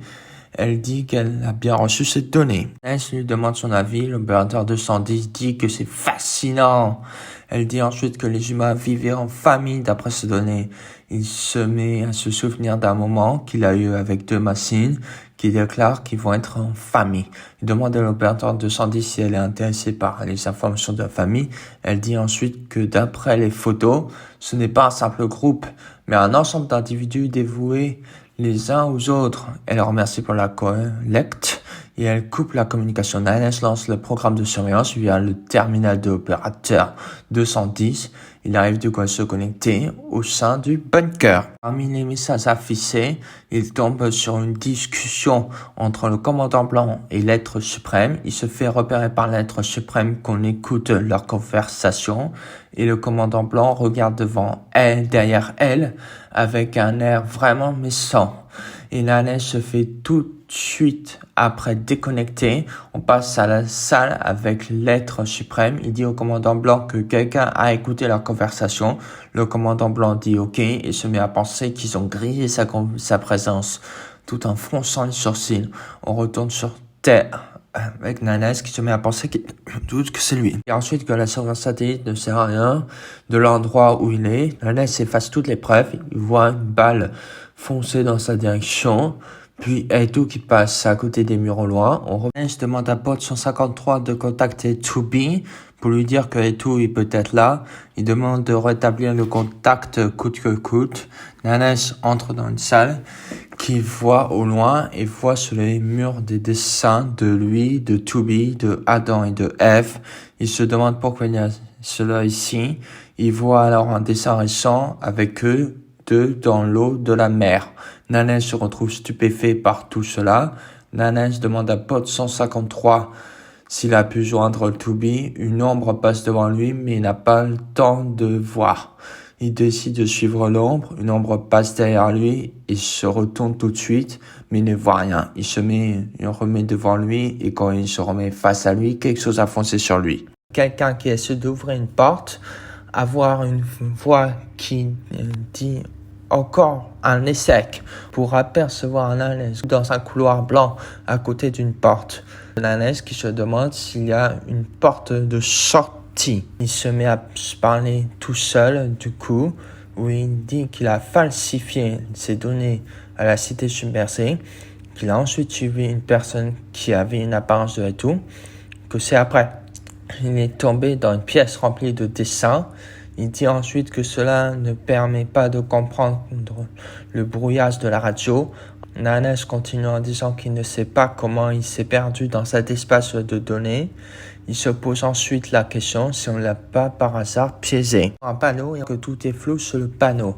Il entend une voix où il dégaine son épée tout en tournant et avec « Qui est là ?» Elle dit qu'il a un message pour les androïdes, que eux, les formes de vie mécaniques, après des siècles de guerre et d'apprentissage, nous avons évolué. Ainsi, nous avons accédé à une nouvelle conscience. Nanès reste alors immobile tout en écoutant cela. Il se met à parler tout seul en se demandant de ce qu'il raconte. Cela continue avec « Oui, en vérité », le message qui dit qu'une nouvelle forme de vie a vu le jour. Nanès répète le mot « forme de vie ». Adam continue en répondant à Nanès par exemple et qu'il a acquis un nom. Un message apparaît ensuite et on a le mot de Adam qui apparaît. Nanès répète alors le mot. Nanès fait alors à Adam en le traitant de machine prétentieuse. Il réplique en disant s'ils n'ont pas le droit de parler de vie, il demande ensuite comment sont les androïdes. Il lui demande si eux, les androïdes, ne sont pas de simples pantins bien obéissants. Nanès se met à crier tout en lui criant sur la figure le mot « La ferme !» Adam lui demande alors comment se porte l'androïde 2B. Il lui demande alors comment il connaît son nom. Il se met alors à lui conter que 2B et Nanès ont assisté à sa naissance et qu'ils ont tenté aussitôt de le tuer. Il lui explique que c'est impossible d'oublier après un moment pareil. Nanès se met à comprendre qu'il parle avec l'unité spéciale. Adam se met alors à le traiter de gamin et lui demande s'il possède une volonté et des désirs. Adam lui dit ces mots au plus profond de ton cœur. Adam lui dit qu'il veut lever des envies qu'il a gardées en lui. Adam lui dit que plus quand il s'engouffre, plus qu'il s'étouffe et que plus les ténèbres s'épanouissent. Nanès se remet alors à crier en lui disant de la boucler. Nanès conteste et Adam lui dit d'arrêter de nier. Nanes se met alors à ne plus l'écouter, où il va même jusqu'à donner des coups d'épée dans le vide. Adam dit que certains sont en quête d'amour ou de famille, mais que lui, alors Nanes le coupe en lui disant qu'ils n'ont rien en commun. Adam lui dit qu'il se méfie de tout, qu'il veut tout détruire. Des lianes apparaissent derrière Nanes ou que ces lianes attrapent Nanes avec Adam, qui l'emmène quelque part avec lui sans attendre en direction d'un mur pour ensuite disparaître. Adam retient pendant ce temps Nanes dans la ville copiée en captivité, où Tubi combat Adam au même moment. Dan en face d'elle se met à s'enfoncer dans le sol afin de faire remonter Nanes en piteux état. Tubi le prend alors, elle dit à Nanes qu'il faut rentrer, il accepte. On remarque que les cubes géants qui forment la ville copiée commencent à s'effondrer sur le sol. Elle prend alors Nanes dans ses bras. Elle regarde un gros cube qui s'effondrait juste en face d'elle. Elle fait alors demi-tour en quittant la zone tout en marchant, avec tous les gros cubes qui s'effondrent sur le sol un peu partout. Pod 153 fait une demande d'activation du corps de réserve de Nanes. Nanes fait l'opération de révision. Pod 153 dit que l'autorisation a été confirmée. On est devant la chambre de Nanes. La porte de la chambre de Nanes se met à s'ouvrir. Un pod entre dans la chambre de Nanes. Le panneau d'affichage à gauche dans la chambre de Nanes est ouvert. Le pod s'arrête devant Nanes. Nanes est allongé sur le lit de sa chambre. Le pod illumine Nanes. Le visage de Nanes reste immobile sur le lit avec la lumière du pod qui l'éclaire. Un scanner se lance sur Nanes. Dans les données de Nanes, il y a des couloirs et des blocs de rectangles. Nanes se promène sur un couloir de données. Une voix dit à Nanes pendant qu'il marche qu'il y a une proposition de diagnostic de mémoire. Nanes répond pas « Oui, oui ». Le pod dit qu'une seule confirmation suffit. Il dit « OK ». Nanes s'approche d'un bloc de rectangle pour taper des choses sur le bloc de rectangle. Nanes ferme ensuite le bloc de rectangle. Le pod dit que le diagnostic de la mémoire est terminé. Puis ensuite pour dire qu'il n'y a rien à signaler. Nanes reste immobile en l'écoutant. Le pod dit « Proposition, étape suivante ». Nanes lui dit qu'il écoute. Nanes se remet à marcher. Nanes se promène sur un couloir de données. Nanes refait la même étape avec le bloc de rectangle. Nanes se déplace encore dans un autre couloir de données pour faire encore la même chose sur le bloc de rectangle. Nanes répète cette étape plusieurs fois. Le pod lui dit que le diagnostic des capteurs visuels est terminé, puis pour dire qu'il n'y a rien à signaler. Nanes s'approche du banc. Il s'assoit sur le banc. Le pod dit que les vérifications ont été effectuées. Nanes soupire alors. Nanes dit ensuite qu'il a procédé à toutes les vérifications. Il se pose la question s'il fallait revoir toutes les données. La voix explique que l'unité Nanes a été capturée par l'ennemi. Cette unité a été déconnectée sur une longue période. Nanes pose une chambre devant lui. La voix explique qu'il y avait une forte probabilité par un virus logique. Au pod qu'il a compris, Nanes se lève. Nanes étire ses bras. Nanes dit qu'il ne reste plus qu'à se synchroniser au serveur de la base. Une lumière s'allume en dessous de lui pour s'éteindre après. Nanes descend pour ensuite quitter les couloirs de données. Nanes continue de descendre pour aller au niveau en dessous de lui. Nanes fonce vers le cylindre de données. Nanes atterrit sur le cylindre de données. L'illusion apparaît pendant 2 secondes pour disparaître ensuite. Nanes remarque cela. Il demande ce que c'était. Le pod lui dit que c'était une cause inconnue. Nanes dit que la synchronisation est annulée. Le pod dit que la synchronisation est obligatoire pour toutes les unités Yora. Nanes lui dit qu'il y a eu des interférences. Il dit ensuite de mettre à plus tard la synchronisation de Tubi. Le pod dit « Entendu ». Nanes explique qu'il va rechercher la cause. Il dit au pod d'ouvrir un port vers le serveur. Le pod dit « Compris ». Couloir de données apparaît une porte de données secrète sur le couloir. Nanes s'approche de la porte de données. Il entre dans la porte de données. Pour que seule la porte de données soit visible, On arrive sur une forme de cercle où il y a des couloirs de données les uns en dessous des autres avec des portes de données sur les couloirs. Nanes apparaît en volant vers le cylindre avec les couloirs de données et les portes de données. Nanes s'arrête devant le cylindre de données. Il dit qu'il ne pourra pas tout analyser. Il décide de cibler les paquets les moins référencés. Une porte de données s'illumine. Nanes remarque la porte et dit « Trouvé !» Nanes s'approche de la porte illuminée. Il atterrit sur le couloir juste en face de la porte. Nanes s'approche de la porte illuminée. Il pose sa main devant lui afin d'ouvrir la porte illuminée. Un cercle rouge avec cadran apparaît sur la porte. Le cercle rouge s'active une fois que tout s'est rejoint. Le cercle passe du rouge au vert. 2 gros cercles apparaissent sur la porte. Ces 2 cercles s'allongent pour se transformer en piliers. Plusieurs panneaux d'affichage apparaissent devant Nanes.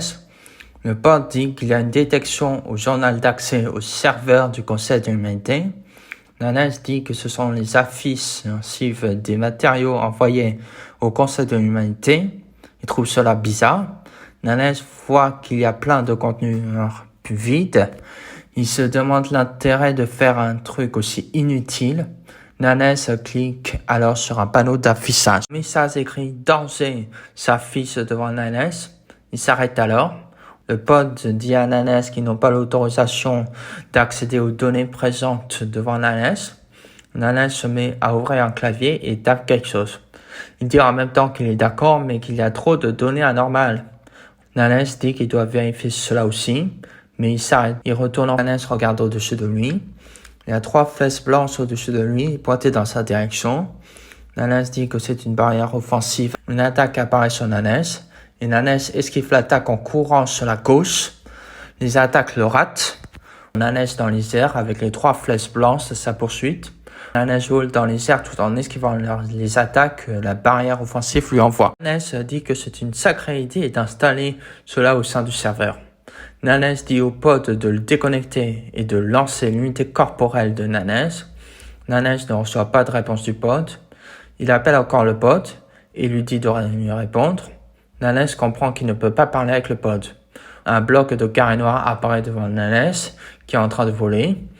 Nanes s'arrête devant le carré noir. Puis 3 carrés noirs apparaissent à côté de Nanes. Un en dessous de Nanes, un sur sa gauche et un sur sa droite. Puis au-dessus de Nanes et un derrière Nanes, afin de former un cube noir où Nanes est enfermé à l'intérieur. Tous les morceaux se relient. Nanes se retrouve enfermé et écrit le mot de « mince ». Il entend une voix qui l'appelle. Nanes reconnaît la voix du pod. Il demande au pod ce qui se passe. Il dit après de le déconnecter. Il entend une nouvelle voix qui est une voix féminine où elle dit son nom. Nanes est abasourdi en restant dans les mêmes mouvements tout en regardant le plafond et il dit « pod ». Le sol où Nanes est debout devient lumineux. Afin de disparaître, Nanes se met alors à descendre. Nanes se demande si c'est un nouveau port qui s'est ouvert. Il atterrit sur une place toute blanche. 2 silhouettes avec une robe rouge, chacune, apparaît à côté de lui pendant un bref instant, millisecondes, pour ensuite disparaître comme une sorte d'illusion. Les 2 filles en robe rouge disent ensemble une idée, Yora, Nanes. Nanes se retourne et demande aux 2 filles en robe rouge qui elles sont. Les 2 filles en robe rouge lui disent « Bienvenue ». Nanes essaie de lever ses jambes, mais il voit qu'il ne peut pas les lever. Il dit « Quoi ?» puis qu'il est paralysé. Nanes se demande si c'est un nouveau programme de défense. Les 2 filles en robe rouge disent à Nanes qu'elles n'ont eu de cesse à observer les androïdes. Il se met à penser en disant « Quoi ?» Elles disent à Nanes que parfois sous forme de violence, parfois sous forme de haine et parfois sous forme d'amour aveugle. Elles lui disent qu'elles ont inculqué les machines en leur donnant des stimulations diverses, des idéologies variées et des pensées hétéroclites, que grâce à cela, elles ont observé comment les androïdes ont réagi. Nanes se demande si c'est une sorte de virus autonome. Nanes se demande ce qu'elles font sur le serveur de la 13e station orbitale Bunker. Pendant ce temps, les deux filles en robe rouge déplacent leur corps vers Nanes sans bouger un membre. Nanes reste immobile tout en regardant les deux filles en robe rouge s'approcher de lui. Les deux filles en robe rouge passent à côté de Nanes et continuent d'avancer. Elles se trouvent derrière Nanes maintenant. Les deux filles en robe rouge disent que l'observation prend fin maintenant. Nanes se met tout d'un coup à avancer devant lui. Il se retourne. Nanes dit aux filles en robe rouge de l'attendre.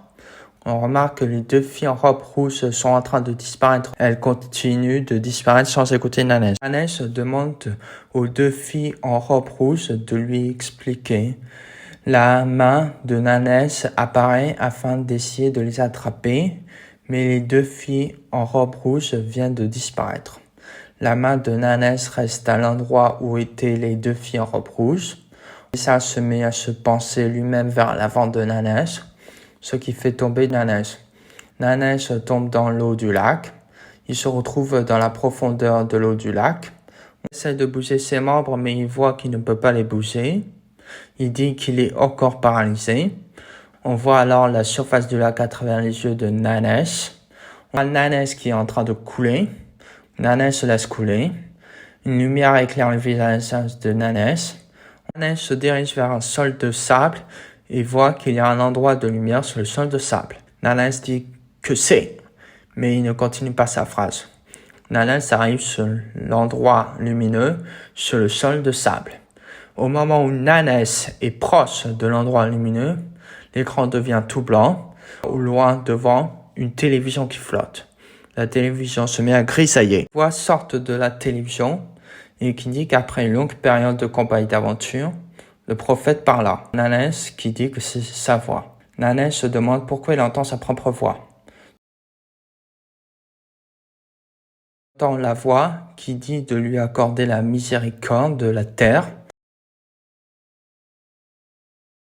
Nanes dit que d'après les données, le Conseil de l'humanité a été créé dans le cadre du projet Yora.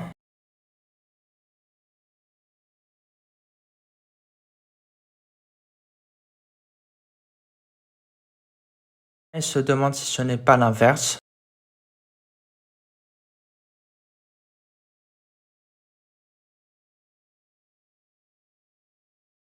Nanes se demande si le conseil n'est qu'un, mais il ne continue pas sa phrase. On devient tout lumineux et s'éteint comme une télévision. Dès que c'est éteint, on voit le reflet de Nanes en gros avec un bras tendu vers la télévision. Nanes vient d'éteindre la télévision. Le reflet de Nanes se met à dire que les âmes trouveront le salut. Pour dire « Pour l'éternité ! Pour l'éternité !» Une deuxième fois, l'écran devient tout noir. Nanes se réveille sur son lit. Le pod dit que pendant la révision complète de l'unité de Nanes, tant que le pod parle, Nanes se lève et s'assoit en tenant sa tête. Le pod dit ensuite que le système s'est arrêté pendant 420 secondes à la suite d'une erreur. Nanes dit que c'est probablement à cause de ça que la mémoire de Nanes s'est arrêtée pendant le diagnostic. L'unité Nanes n'a pas encore synchronisé ses données en enfreignant le règlement imposé aux unités Yora. Nanes regarde le pod. Le pod émet comme suggestion de faire une synchronisation immédiate. Nanes dit au pod que les données de Nanes posent problème et qu'il remet ça plus tard. Le pod dit donc « Bien reçu !» Une alarme se fait entendre. Le pod dit qu'il y a une demande urgente de la part de Tubi. Nanes répète le mot de Tubi en se levant. Le pod affiche un panneau d'affichage devant Nanes. Un opérateur interpelle Nanes. Nanes demande à l'opérateur ce qui se passe. Il dit à Nanes que de nombreuses machines sont présentes dans le complexe de l'usine où se trouve Tubi. L'opérateur continue en disant que Tubi a demandé de l'aide, mais la communication est instable. Nanes met alors sa main sur son manteau afin de réfléchir à une solution. Il se met alors à baisser sa main et il dit qu'il a compris. Nanes explique qu'il va y accéder via le terminal principal. L'opérateur dit à Nanes « Entendu !» Le panneau d'affichage se ferme. Nanes dit au pod qu'il faut y aller. Nanes quitte alors sa chambre pour aller à la table où il y a le casque avec tous les câbles qui relient le casque et le pote le suit.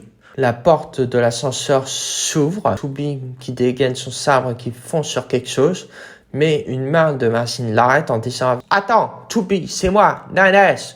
La voix à travers la machine explique qu'un piratas a été lancé depuis la base et qui contrôle cette machine. En répétant Nanes qui est relié à une machine où il porte une sorte de gros masque de lunettes sur sa tête qui est relié par des dizaines de câbles. Il a très peu d'éclairage là où il est et il est allongé sur une sorte de table. Il lui explique qu'il va infiltrer le système de l'usine afin d'assurer une issue de secours à Toby et continue en lui disant de le suivre. Toby lui répond « Ok ». Nanes dit que la SAP est belle, qu'apparemment sa présence est indispensable. Qui se vante tout seul, que pirater cette machine en dépit du brouillage radio, c'est quelque chose de délicat même pour les types. Toby et Pod 42 se mettent à partir en le laissant. Nanes n'a pas remarqué cela puisqu'il continue à parler tout seul en disant qu'il est le seul capable, mais qu'en se servant de hub, il peut pirater. Il allait continuer, mais il a remarqué qu'il n'y a plus de Toby ni de Pod 42, puisqu'il a regardé dans la direction où ils étaient avant. Il devient paniqué, il doit attendre et se met à courir en essayant de rattraper Toby et le Pod 42. Quant au Pod 153, il suit tout simplement Nanes. Nanes remarque que la situation est étrange. Il se demande ce qui l'a déclenché. Toby lui fait comprendre qu'elle ne sait pas. Toby explique à Nanes qu'on lui a demandé de venir ici afin de détruire Adam, mais que ses machines l'ont attaqué avant. Nanes est alors surpris puisqu'il lance même un « Quoi ?» Nanes demande à Toby si on lui a demandé de s'en charger seul. Il voit cela plutôt comme une mission secondaire. Toby lui fait comprendre qu'ils obéissent aux ordres et c'est tout. Elle dit ensuite qu'Adam n'est pas là, que la base doit être prévenue et que les recherches doivent reprendre. Nanes lui dit que pour augmenter le taux de réussite, il va l'accompagner pour mener l'enquête. Toby lui répond qu'elle est d'accord. Il traverse la plateforme. 42 dit à Toby qu'un Goliath hostile a été détecté. Toby s'arrête et se met à regarder derrière elle, sur le plafond. Une machine Biscorn qui l'attend. La machine Biscorn saute du plafond afin d'atterrir sur le sol juste en face d'eux. La machine que contrôle Nanes a été envoyée contre un mur. Nanes avec sa machine qui est endommagée mais pas détruite et qui lui dit que tout va bien pour lui. Qu'il va couper l'alimentation avec un piratas et demande à Toby de distraire la machine Biscorn. Toby se met alors à distraire la machine Biscorn en l'attaquant tout en se défendant aussi. L'évolution du piratage par Nanes. Nanes lui fait remarquer à un moment que le corps de la machine du petit Stubby ne va pas tenir. Il continue l'évolution du piratage. Il dit à Toby qu'il coupe l'alimentation électrique. La machine du petit Stubby qui explose. Nanes qui court dans les couloirs de la 13e station orbitale Bunker. Des portes qui s'ouvrent en face. Tout le monde dans la salle de commandement est en train de regarder le grand écran de la salle de commandement. Nanes interpelle le commandant blanc. Le commandant blanc se retourne tout en demandant ce qu'il y a à Nanes. Nanes arrive auprès du commandant blanc et lui dit que Toby est encerclé par les machines à l'usine. Il demande au commandant blanc d'envoyer des renforts. Le commandant blanc répète le mot renfort. Le commandant blanc reste là sans rien dire et Nanes la supplie. Le commandant blanc se tourne vers les opérateurs et leur donne comme ordre d'activer les unités de renfort se trouvant près de Toby. Nanes qui se met à sourire. Le commandant blanc dit que c'est une mobilisation d'urgence. Le signal d'alarme se met alors à retentir, ce qui fait étonner et surprendre le commandant blanc. Et Nanes, sur le grand écran, un mot qui écrit code F2. Les opérateurs disent que c'est le code F2 et qu'il y a une anomalie dans le réseau. Que toutes les machines présentes dans le code F2 deviennent hostiles, que le niveau d'alerte passe au niveau 4. Le commandant blanc demande si on peut envoyer des renforts à Toby. L'opérateur lui explique que l'anomalie du réseau ennemi perturbe la transmission, qu'apparemment l'ordre a été bloqué, que la zone semble être la cible d'un brouillage spécifique. Nanes dit Toby Tout en regardant cela, un module de vol qui arrive en bas. Le module de vol s'ouvre un compartiment. Il lève la tête afin de voir le module de vol qui se trouve juste devant eux, avec le pod 153 qui vole autour. On remarque que le cockpit du module de vol est ouvert et qu'il y a Nines à l'intérieur. Nines leur dit qu'il a l'impression d'arriver à temps. Toby le remercie alors comme par sincérité. Lily se met donc à remercier Toby et Nines avec de la part de la résistance. Que si les deux androïdes ne seraient pas là, la résistance non plus. Nines lui dit que la résistance a envoyé son corps à la 13e station orbitale Bunker. Pour Nines, il est quitte avec la résistance. Lily lui répond qu'elle est heureuse de l'entendre. Lily explique que la résistance va se charger de repousser les machines restantes. La pluie se met alors à pleuvoir. Lily répète du coup le mot d'averse. Pod 42 dit alors qu'une unité spéciale ennemie a été détectée. Toby répète le mot d'unité spéciale, mais Wata se met à lever son bras en direction de quelque chose tout en signalant que c'est au-dessus de ce bâtiment. Toby regarde la direction du bâtiment en question. Une sorte de forme monstrueuse qui sort du bâtiment. Toby se demande ce que c'est. La forme monstrueuse possède un visage. Tout le monde reste immobile en regardant le spectacle qu'ils ont devant, sans rien faire du tout. Toby marche en avant et dit que c'est encore lui. Un membre de la résistance dit que l'ennemi est immense et se demande si c'est vraiment une machine. Le géant machine se met à crier de rage avec un bruit de rugissement. Nines dit que même pour une unité spéciale, c'est une aberration. Jaka suppose que ce n'est pas l'heure de la collecte de données pour cette machine. Un membre de la résistance panique alors et pointe son bazooka en direction du géant machine. Jaka s'en aperçoit et demande aux membres de la résistance de ce qu'il compte faire tout en le traitant d'abruti. Mais il tire quand même avec le bazooka qui se pointe sur le géant machine et qui reçoit une explosion pine sur son visage. La fumée de l'explosion se fait surgir sur le géant machine.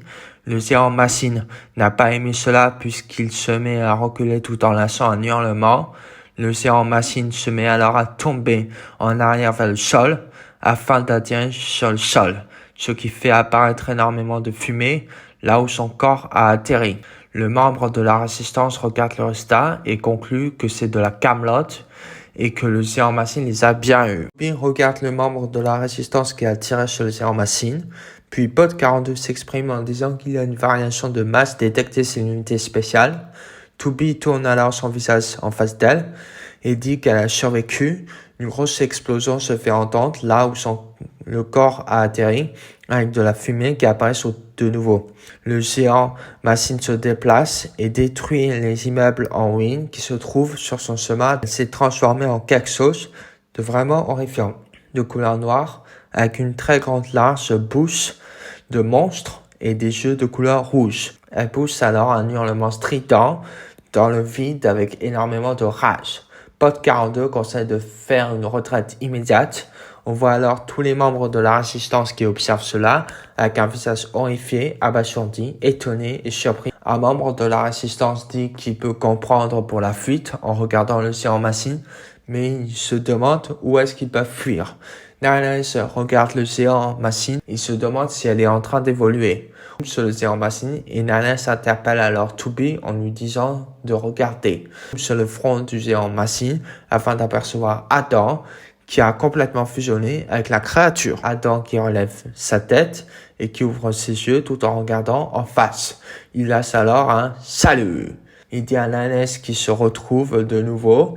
Toby prononce Adam. Adam explique qu'il était fasciné par l'humanité. Le plus Adam étudiait le passé de l'humanité, plus qu'il était captivé par la complexité de la nature de l'humanité. Et qu'ensuite il a fini par comprendre que la mémoire et le savoir doivent être partagés par quelqu'un, que sinon le monde n'a aucun sens. Toby et Nines qui regardent Adam, il demande pourquoi à Toby et Nines. Adam fronce les sourcils, qui grince les dents tout en fermant les yeux. Une marque noire commence petit à petit à dépasser le milieu de son corps afin de remplir tout le corps de Adam de couleur noire. Il remplit son corps avec la couleur noire tout en disant que tout doit périr. Le corps de Adam est devenu tout noir. Les yeux de Adam deviennent de couleur blanche. Il se met alors à hurler. Le géant machine se met à hurler en même temps que Adam. Le géant machine détruit par la même occasion des immeubles en ruine qui se trouvent aux alentours. Toby, en voyant cela, se demande s'il a perdu la tête et comment ils peuvent l'affronter. Lily qui essaie de résister face à la pression du vent pour ne pas s'envoler. Lily demande à Toby qui est la personne qui sont en face d'eux. Toby se met à lui expliquer que c'est l'unité centrale qui sert le réseau des machines, que Toby et Nanesh ont pour ordre de la détruire. Lily demande à Toby que s'ils éliminent le géant machine, les machines cesseront de fonctionner. Le géant machine continue de détruire les immeubles en ruine.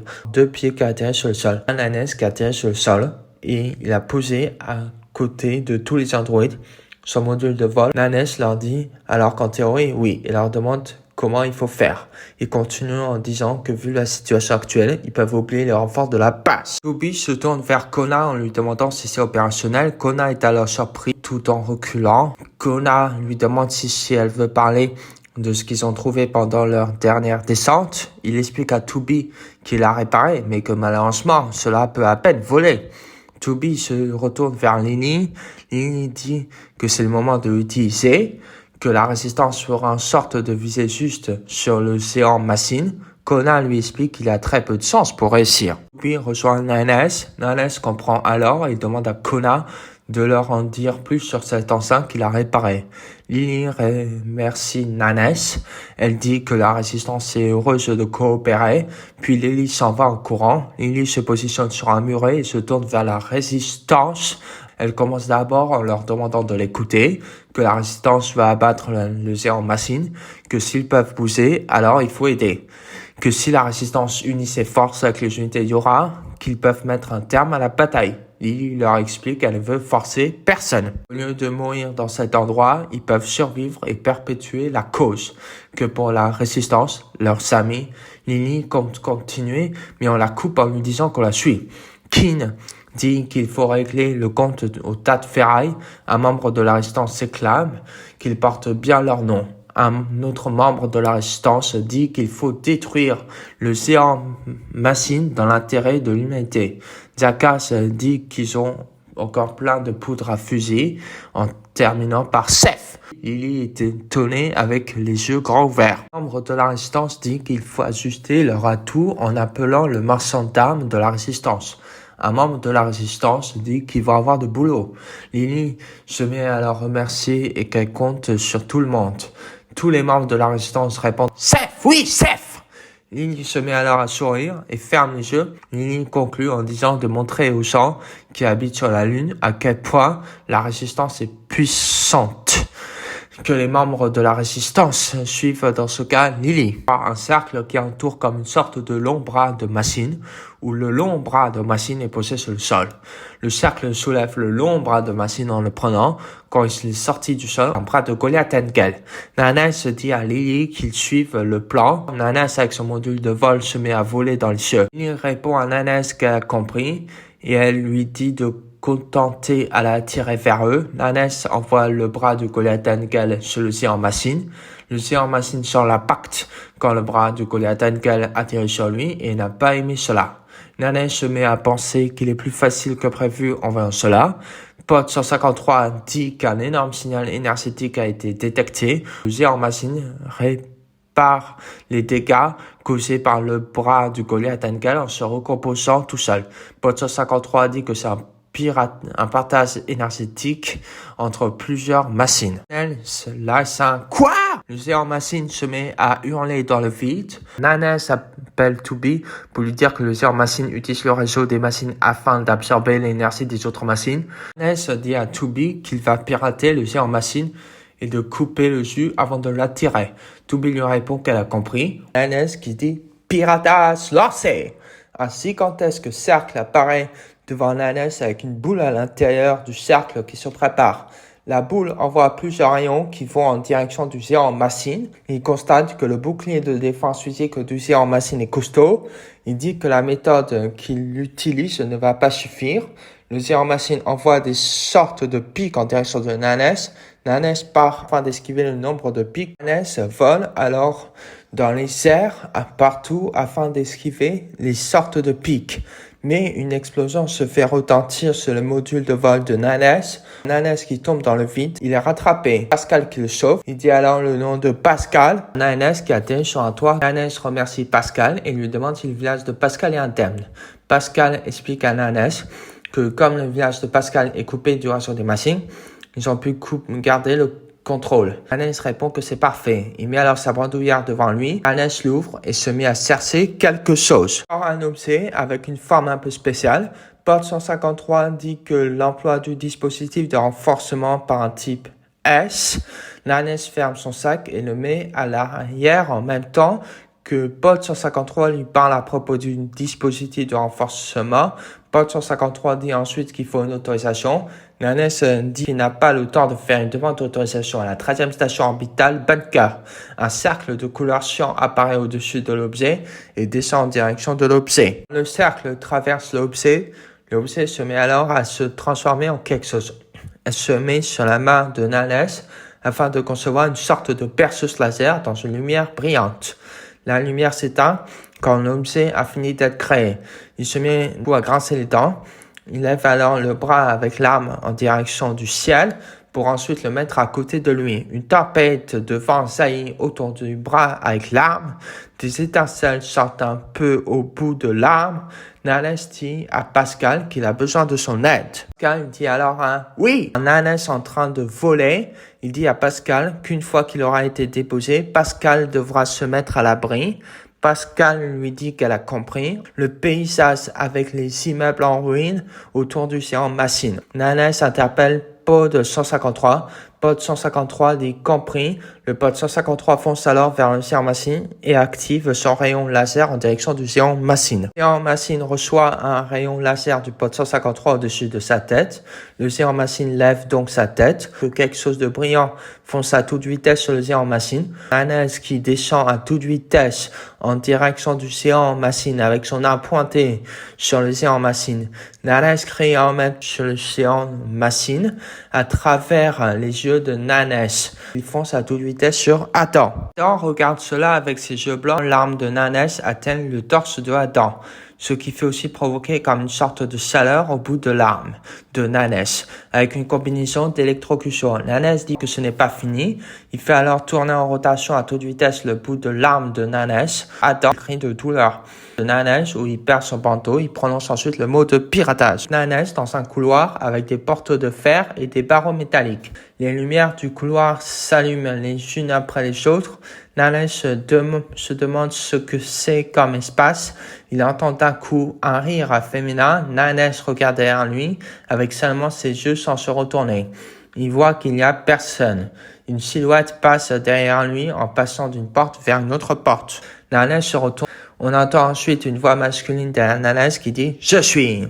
Nanes se met à se regarder derrière lui avec seulement ses yeux pour qu'il se retourne finalement en dégainant son épée. Il coupe en deux la silhouette qui se trouve face à lui.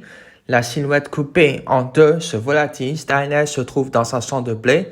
Nanes se demande ce que c'est cette fois. Un bruit se fait alors entendre alors qu'il se retourne pour voir derrière lui. Il voit alors la même silhouette que celui du couloir. La silhouette prononce le mot de F, puis pourquoi.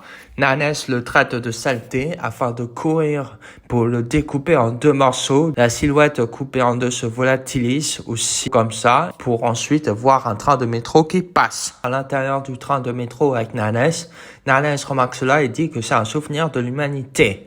Il fait disparaître son épée, mais plein de Adam apparaissent derrière lui en étant assis. Nanes ouvre la bouche puisqu'il a remarqué leur présence. Les Adam répètent à l'unisson le mot « Pourquoi ?»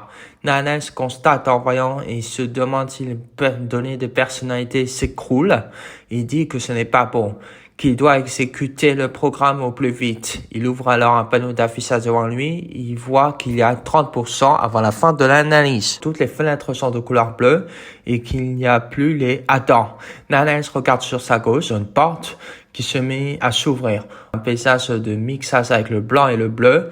un pied en train de marcher apparaît, puis on voit ses 2 pieds. Nanès qui se met à avancer face à lui. S'arrête d'un coup. D'un coup, le panneau d'affichage d'exécution apparaît où c'est marqué 74%. Nanès dit que le programme sera bientôt lancé, puis 85%. Il regarde devant lui afin de voir qu'il y a des sortes d'illusions devant Nanès. Un couloir simple apparaît. On approche d'une place pour voir ensuite qu'il y a une maison faite de données qui se trouve sur la place. On approche alors de l'entrée de la maison. Eve dit à Adam, frérot!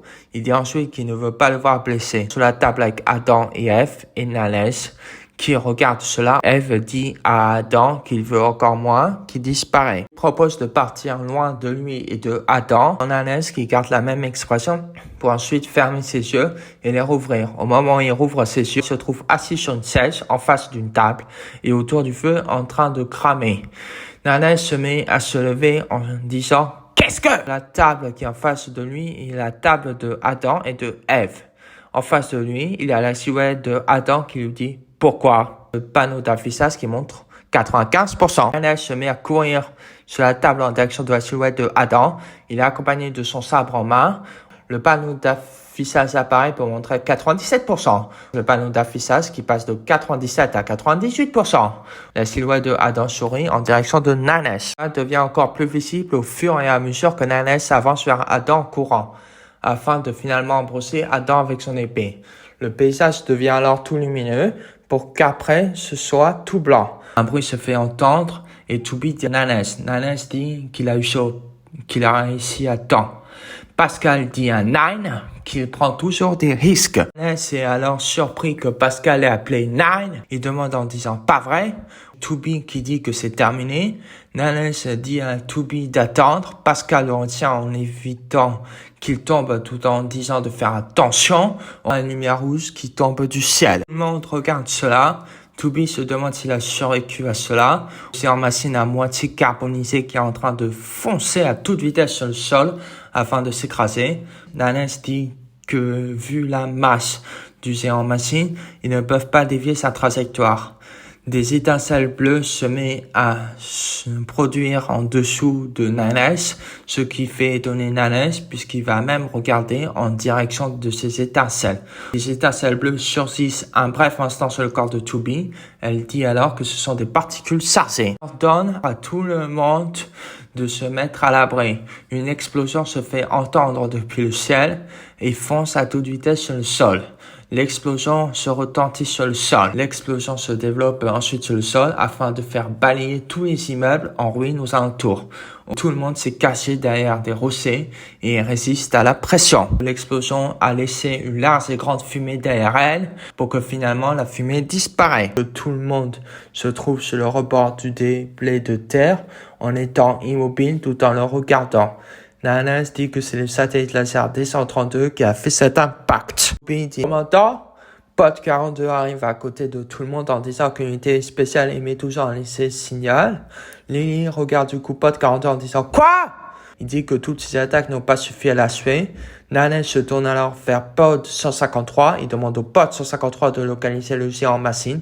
Pod 153 lui répond qu'il a déjà fait. Il dit ensuite qu'il va le marquer sur la carte de Nanès.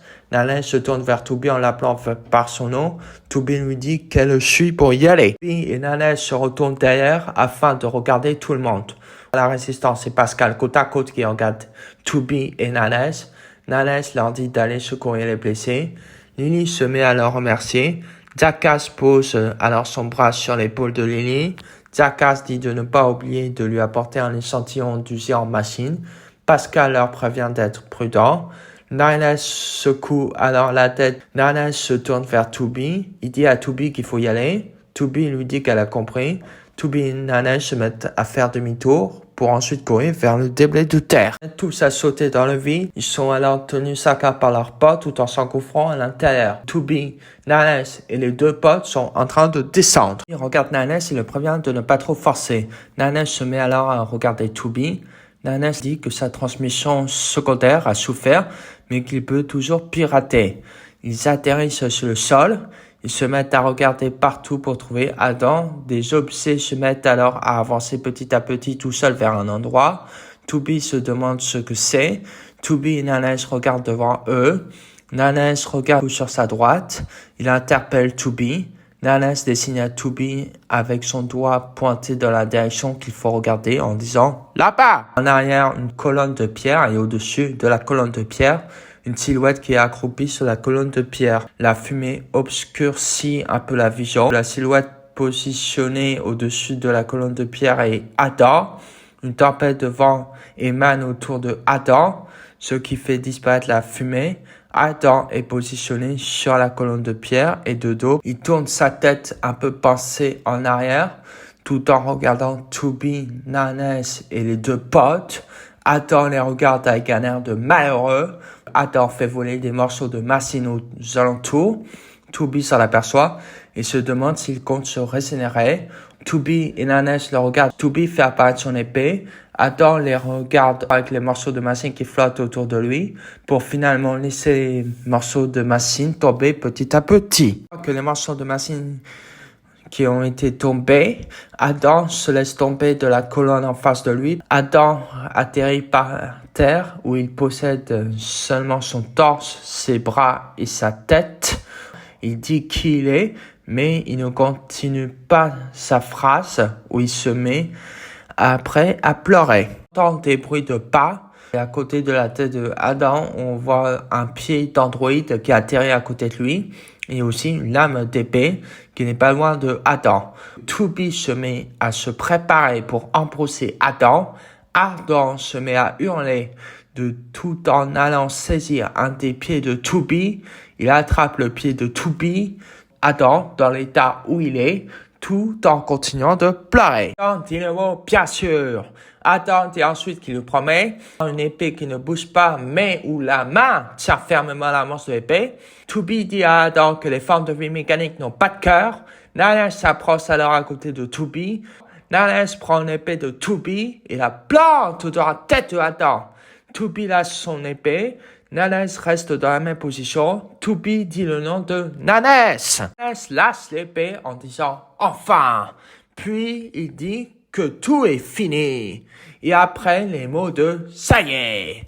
Adam se met à briller pour qu'il disparaisse afin qu'il ne reste plus que l'épée de Tubi. Tubi et Nanès restent là à le regarder avec les brindilles de lumière dorée qui passent sur les côtés de Tubi et de Nanès. Tubi se met à remercier Nanès. Nanès fait un bruit de gémissement tout en allant vers l'arrière. Tubi se met à regarder Nanès. Elle lui demande s'il va bien. Nanès continue de reculer. Nanès s'assoit. Nanès a du mal à respirer. Il lève les yeux et il a les yeux de couleur rouge. Tubi voit cela tout en grinçant les dents. Elle se met à dire « Nanès ». Les morceaux de machine se mettent à bouger tout seuls en direction de Nanès, sans que Nanès fait quoi que ce soit. Nanès dit qu'il s'est loupé. Il explique qu'il pense être corrompu pendant l'écroulement du réseau de Adam. Nanès se remémore la scène du piratage de Adam, où il se met à courir sur la table accompagné de plusieurs flammes vers Adam. Le moment où il tient son épée dans sa main pour finalement tuer Adam dans le piratage. Après, il se remémore où les morceaux de Adam ont suivi la lame de son épée pour pénétrer dans le corps de Nanès. Le cou de Nanès commence à devenir en une peau de machine. Tubi dit « Oh non !» Nanès dit à Tubi que ça ira. Il dit à Tubi qu'il peut restaurer ses données avec sa sauvegarde sur la page. Tubi dit que le Nanès qui existe en ce moment sera perdu. Nanès dit à Tubi que c'est la contrepartie. Il dit ensuite que les androïdes ne peuvent pas transmettre des données corrompues à la 13e station orbitale Bunker. Tubi se met alors à grincer les dents. Elle dit le nom de Nanès. À partir du bras coupé de Nanès, des morceaux de métal sortent du bras de Nanès. Il n'aime pas ce qui est en train de se passer. Nanès dit à Tubi les mots de « je t'en prie », puis ensuite « Tubi ». Nanès dit qu'il veut que ce soit Tubi. Alors Nanès dit « s'il te plaît ». Tubi se met alors à serrer son poing. Elle se met à avancer. Une fois que Tubi est arrivé à la hauteur de Nanès, elle se met à caresser la joue de Nanès. Tubi s'accroupit. Elle prend le visage de Nanès avec ses deux mains. Elle regarde le visage de Nanès. Des morceaux de métal apparaissent sur le visage de Nanès. Nanès pousse la tête en fermant les yeux. Le bras de métal de Nanès essaye de tuer Tubi, mais le coup passe juste à côté du visage de Tubi. Le bandeau de Toubi se détache. Toubi regarde Nanès avec un visage de tristesse. Nanès dit le nom de Toubi. Il lui dit de vivre. Les morceaux de métal commencent à envahir le visage de Nanès. Toubi met ses mains sur le cou de Nanès. Toubi se met à étrangler Nanès de toutes ses forces. Nanès ferme les yeux. Toubi repose le haut du corps de Nanès sur le sol. Toubi continue à étrangler Nanès jusqu'à que Nanès meure étranglé pour qu'il laisse retomber ses bras sur le sol. Cette machine de Goliath bipède se relève. Toubi regarde la machine de Goliath bipède. Elle se tourne vers la machine. Toubi dégaine son épée. Une voix se fait entendre. Cette voix dit à Toubi d'arrêter et d'attendre en disant le nom de Toubi. Toubi se remet debout avec son épée baissée. Toubi dit « Cette voix !» La voix de la machine Goliath bipède dit que ses propres données étaient conservées dans les machines. Puis s'avance vers la machine Goliath bipède. La voix de la machine Goliath bipède explique que sa conscience a été régénérée par le réseau environnant, que plusieurs versions de la personne où la voix appartient ont fusionné. Toubi s'arrête. Toubi lâche son épée. La voix de la machine Goliath bipède dit qu'elle aimerait enregistrer cette expérience, mais qu'il lui faut un périphérique de stockage, qu'il a démultiplié les données dans la mémoire des ennemis à proximité, comme ça en trouvant son corps. Toubi dit le nom de Nanès. Toubi regarde ensuite Nanès avec un sourire. Toubi dit à Nanès qu'elle est soulagée. Nanès fait un haussement de tête du haut vers le bas. Toubi lève sa tête pour regarder Nanès. Nanès pose une main ouverte sur le sol. Toubi marche en direction de la main pour finalement monter sur la main. Toubi s'est assis sur la main ouverte. La machine Goliath bipède contrôlée par Nanès monte sa main avec Toubi à la hauteur de sa tête. Toubi continue de regarder la machine Goliath bipède contrôlée par Nanès. Toubi et la machine Goliath bipède contrôlée par Nanès restent comme ça. Toubi et la machine Goliath bipède contrôlée par Nanès avec le paysage environnant. Je tiens tout d'abord à remercier le youtubeur Club Art de m'avoir autorisé à utiliser ces informations. Vous pouvez trouver un lien de sa chaîne YouTube dans la description de la vidéo et également un lien de la vidéo de sa chaîne YouTube où j'ai utilisé les informations. La chaîne YouTube possède un compte Discord où on peut discuter, parler des théories entre nous, entre fans, discuter de l'œuvre, tout ça. Le lien d'invitation du serveur Discord se trouve en description de la vidéo. Merci à tous d'avoir regardé cette vidéo. N'oubliez pas de mettre un pouce bleu, de vous abonner si ce n'est pas déjà fait, d'activer la petite cloche et au revoir.